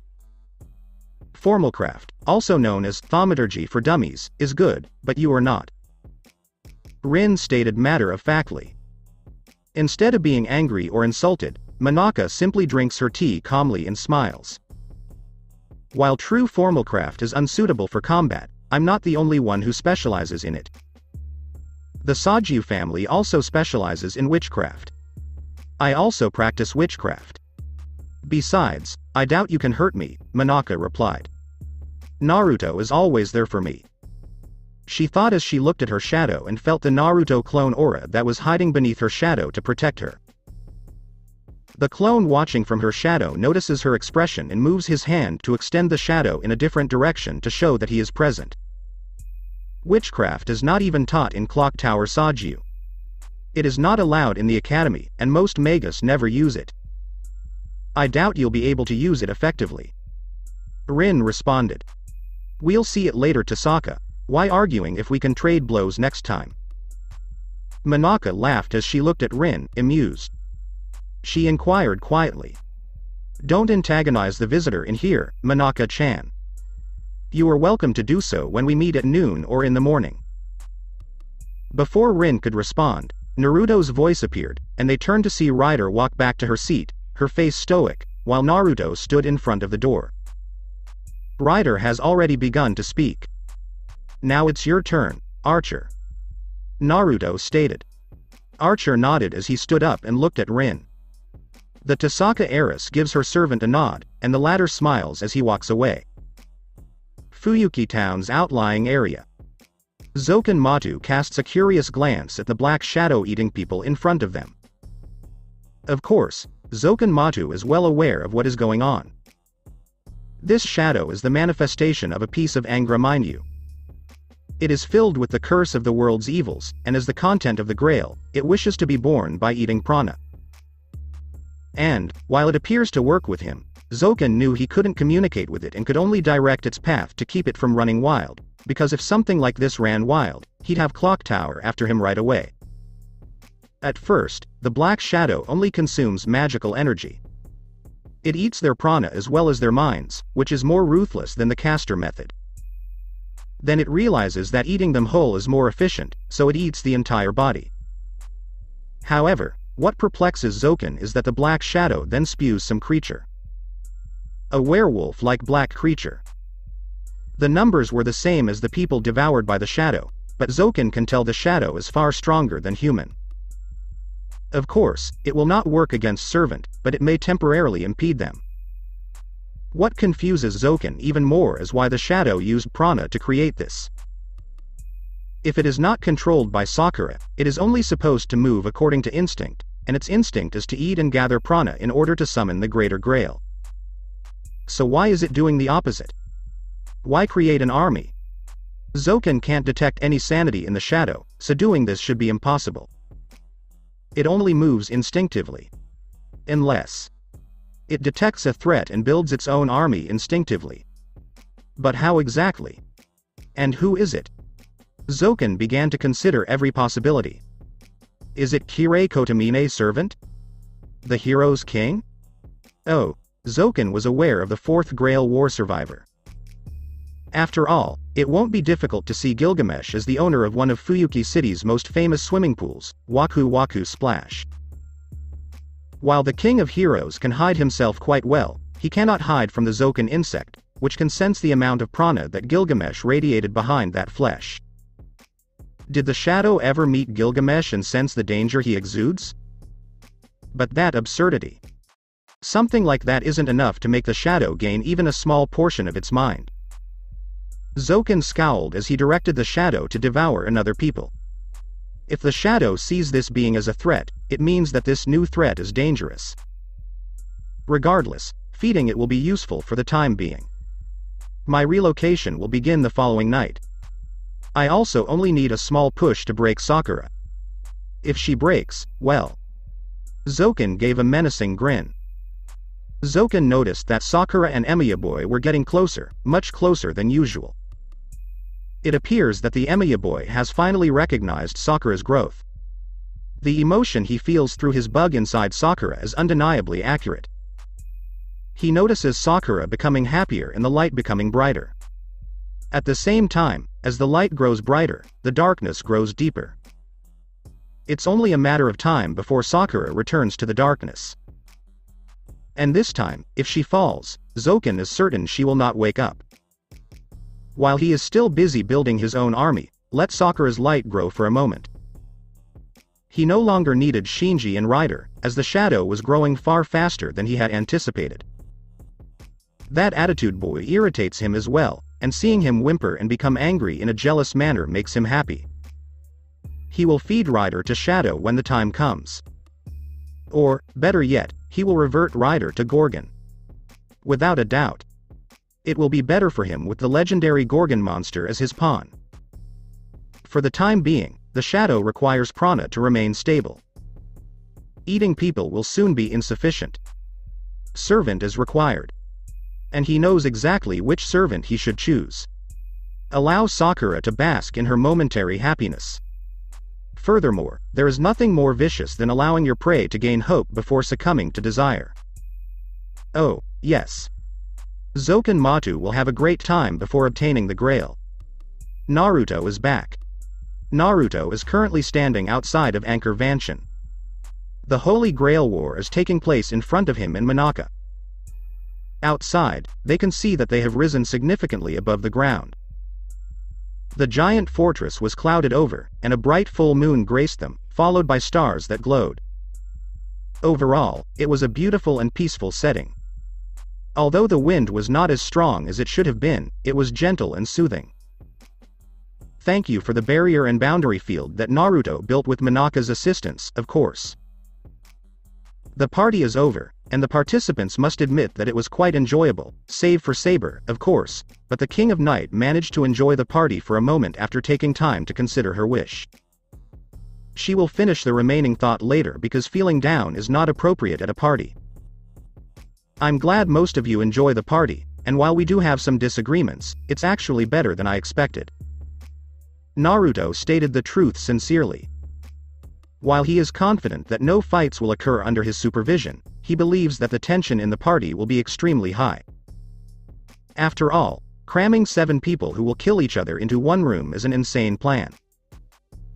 Originally, he planned to hold this party after only 3 or 4 servants, including himself, had left because it would be less tense. Yes, something along those lines. But wait. He's Naruto freak Uzumaki. He was born insane. Datbayo. Beside, life would be boring if it wasn't insane, or unique, as he prefers to call it. And it proved him correct.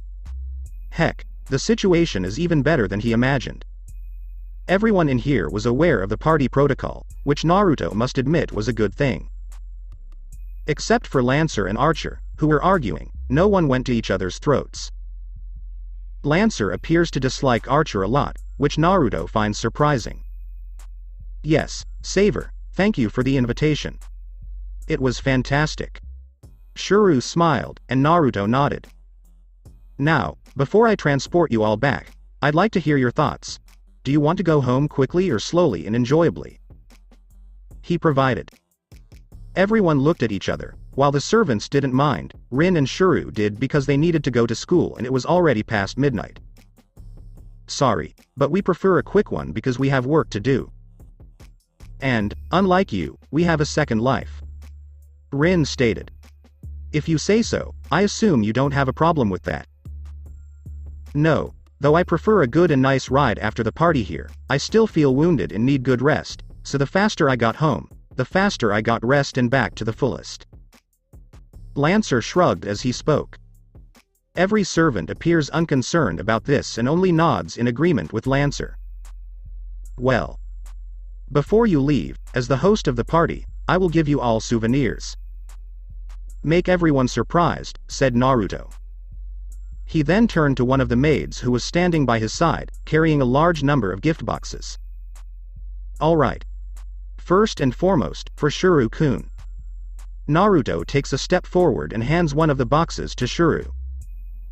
The box was quite large, almost as large as a basketball. Ah. Thank you. Shuru asked, unsurely, what is it? He asked, he doubts Saver will give him anything dangerous, but that doesn't mean he isn't curious. Naruto simply smiled. Don't worry, nothing I give you is for battle. It was for everyday use. He said it casually. Pity. Castor sighed, thinking that if Saver gave her something, she might be able to learn about it. Perhaps it will be useful when she spends time with Tsuchiru-sama. And then, Rin. Naruto handed Rin another box, but this time it was a little smaller than Shuru's. Rin looks at the box for a few moments before taking it. She was about to say thank you when she realized the box was heavier than she expected, nearly knocking her over. Rin. Archer immediately came to her aid and assisted his master. It's quite heavy, what's inside this? He says as he takes the box. Thank you, Archer. Rin mumbled as she handed the box to her servant, then thanked Naruto again. Naruto then turns to face Castor, a small smirk on his face. Now, Castor, I know exactly who and what your master is. Don't worry, this gift. It may not be useful for him in battle, but it will be useful in another activity. Castor tensed. Naruto hands a small box to Castor. It is only the size of a volleyball. Many thanks, Saver. Castor said in a slight monotone as she took the box, noting that it was not too heavy. I wonder what this is. Naruto then approaches Ryder, saying, here is for you. He handed her a small box, not as small as a ring box, but more like a pen box size. Thank you very much, Your Majesty. Ryder stated firmly. Naruto only nodded once more before approaching Assassin and Lancer, holding 2 boxes of the same size. Here's something for you too. Naruto handed them the gift, which they accepted. The assassin is smiling and bowing politely. Thank you for the party and the gift, Saver Dono. He stated sincerity. Everyone nods in agreement. The party was indeed enjoyable, and they learned a lot about their adversaries. Despite the fact that their adversaries learn about them. Yes, this is one wild party. Not a wild party, but the food is pretty good. Lancer admitted that he enjoyed the food and drinks at the party. Talking and trading ideologies is also enjoyable. Oh, by the way, Your Majesty. May I make a request? He said this sheepishly. How about right now? Naruto inquired, to which Lancer replied, sure, do you want private or? Exactly here. Could you please get closer? He inquired, and Naruto leaned in, followed by Lancer whispering something into his ear. Naruto's face is calm at first, as it always is, before a grin forms on his face and he laughs. That was an odd thing to say, but yes. I'll give it to you, but not tonight. What about the next day? We can't fight openly in the city, so I'll find you and deliver it to your location. After all, tracking you won't be a problem. Naruto stated. Okay. Your Majesty, thank you. Lancer laughed. Everyone who hears the conversation can only look confused and curious. Naruto smiled again and made a gesture with his hand, causing 5 Anbu to appear through the shadows. The group gathered into one after seeing a familiar masked man, and the Anbu surrounded them before holding hands in a pentagram posture. Excellent work. I'll take you back to the bridge right now. The battle royal will be resumed later this morning. Good night, everyone, and get some rest because the fight starts tomorrow. Naruto spoke sternly, but smiled calmly as he raised his hand. Led them. He gave the order. Before channeling their chakra, the Anbu only nodded in response. Hiraishin no Jutsu. Tactics of the Flying Thunder God. They were gone in an instant. Naruto turns around to leave as soon as they do. He needs to hide this fortress again because it has already served its purpose. You know there's a good chance they'll band together to beat you. Monaka stated while following Naruto. There are. Berserker, Archer, and Saber have undoubtedly formed an alliance. Caster will try to recruit them to join her, but I doubt Shuru-kun and Rin will agree because of Caster's crude methods. I can be defeated by those 3 if they work well together, so Shuru and Rin will not side with Caster. Naruto explained that he believes something similar will occur.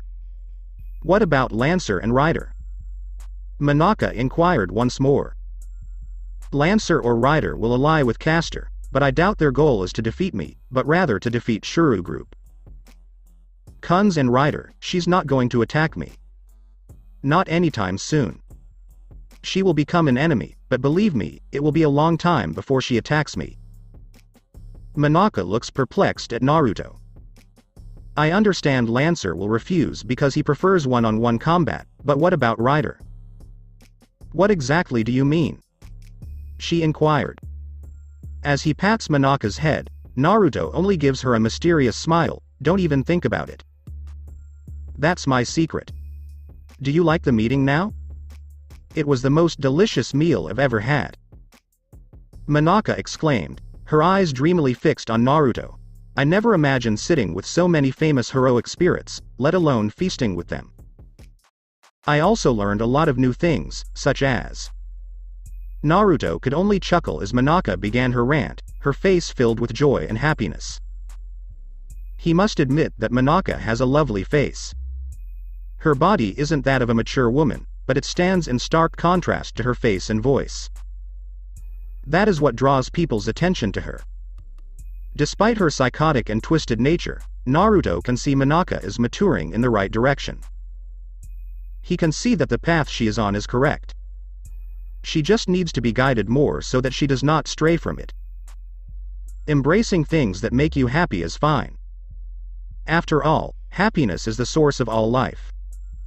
What would be the point of living if there was no joy? Naruto is well aware of this. However, Naruto understands that there is a limit to embracing pleasure. You must understand that everything has its own boundary that should not be crossed. If you continue to embrace pleasure and refuse to stop, you will no longer be human, but rather a succubus or incubus. Well, that was a long night. I suppose a good night's sleep will be very beneficial, as there will undoubtedly be a battle tomorrow. Naruto nodded in thought.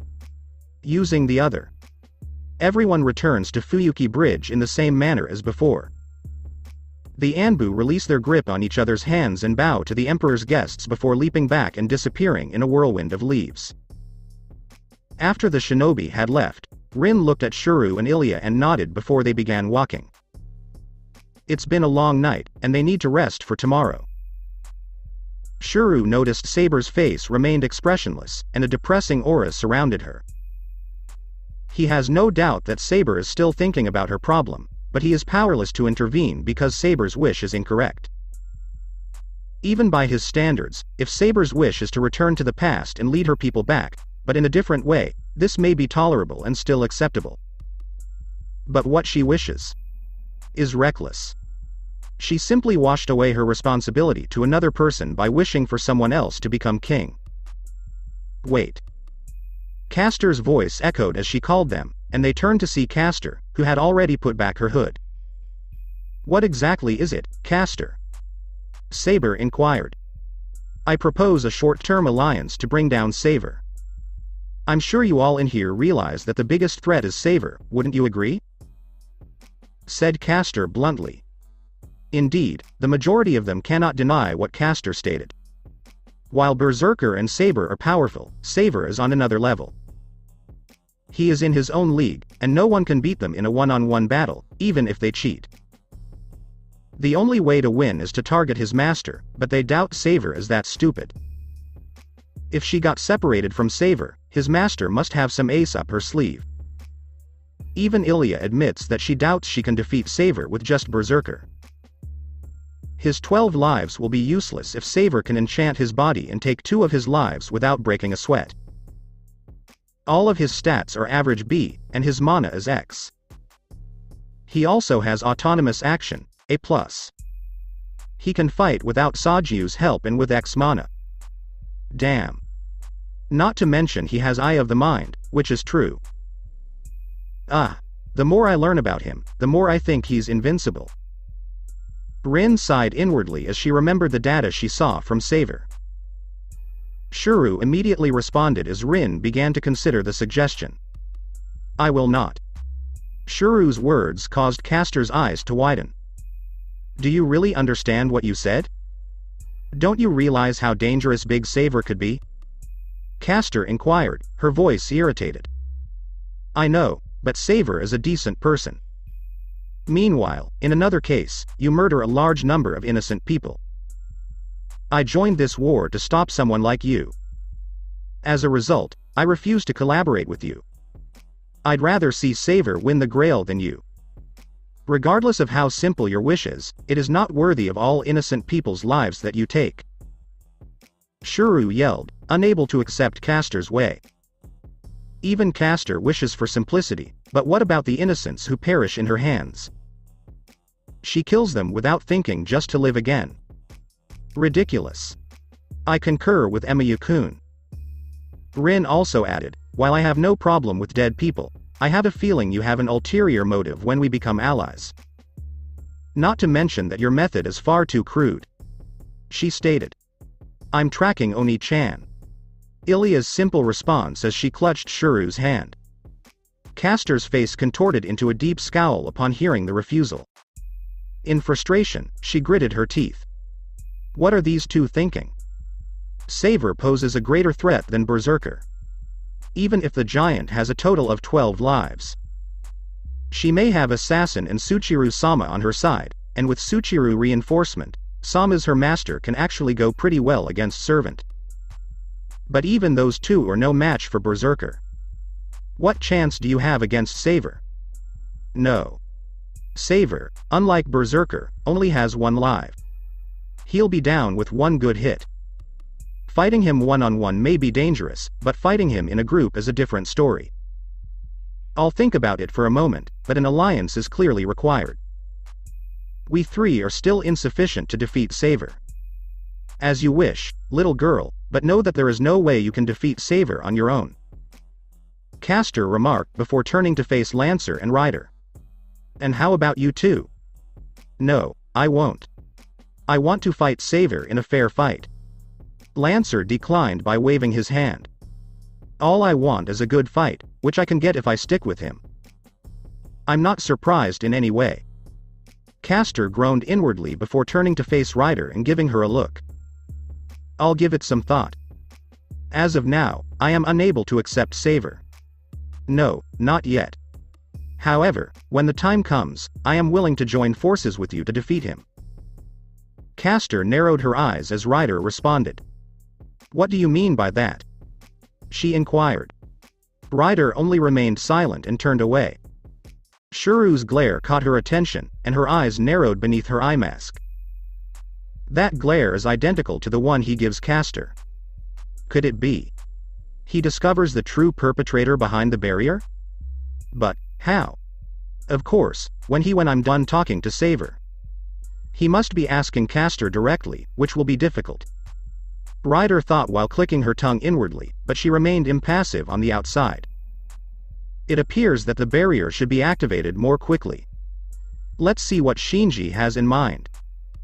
With that in mind, she leapt away before disappearing in her spirit form without saying goodbye. Then we'll leave as well, Shuru said as he looked at Assassin, who only smiled and nodded in response. Shuru's group then turns to leave.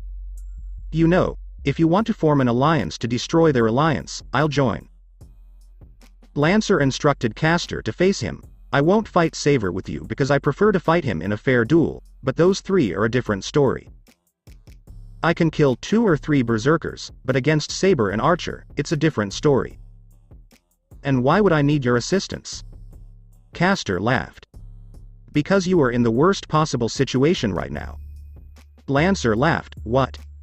It is true that only those 3 have a chance of defeating Saber. Berserker, Archer, and Saber are invincible and as strong as Saber, if not stronger in some ways. After they kill Saber, I'm sure their next target will be you, or they'll attack you tomorrow. Lancer is correct.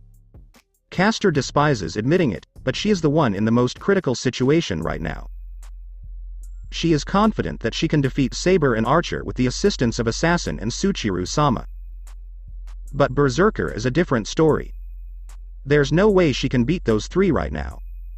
If those 3 decide to launch an attack tomorrow or sooner, the end result is obvious. Rather than being concerned about Saber, it appears she will need to focus her attention on Berserker first. But, while allying with Lancer is clearly beneficial, it will not be enough to kill Berserker. But it will give me enough time to use Rulebreaker on Saber or Berserker. Castor reflected as her eyes widened beneath her hood as she realized. Yeah. Lancer is useful. At the very least, he can serve as a guard dog, buying her some time. And with Saber or Berserker on her side, there's no doubt she can devise a good strategy to defeat Saber. Very good.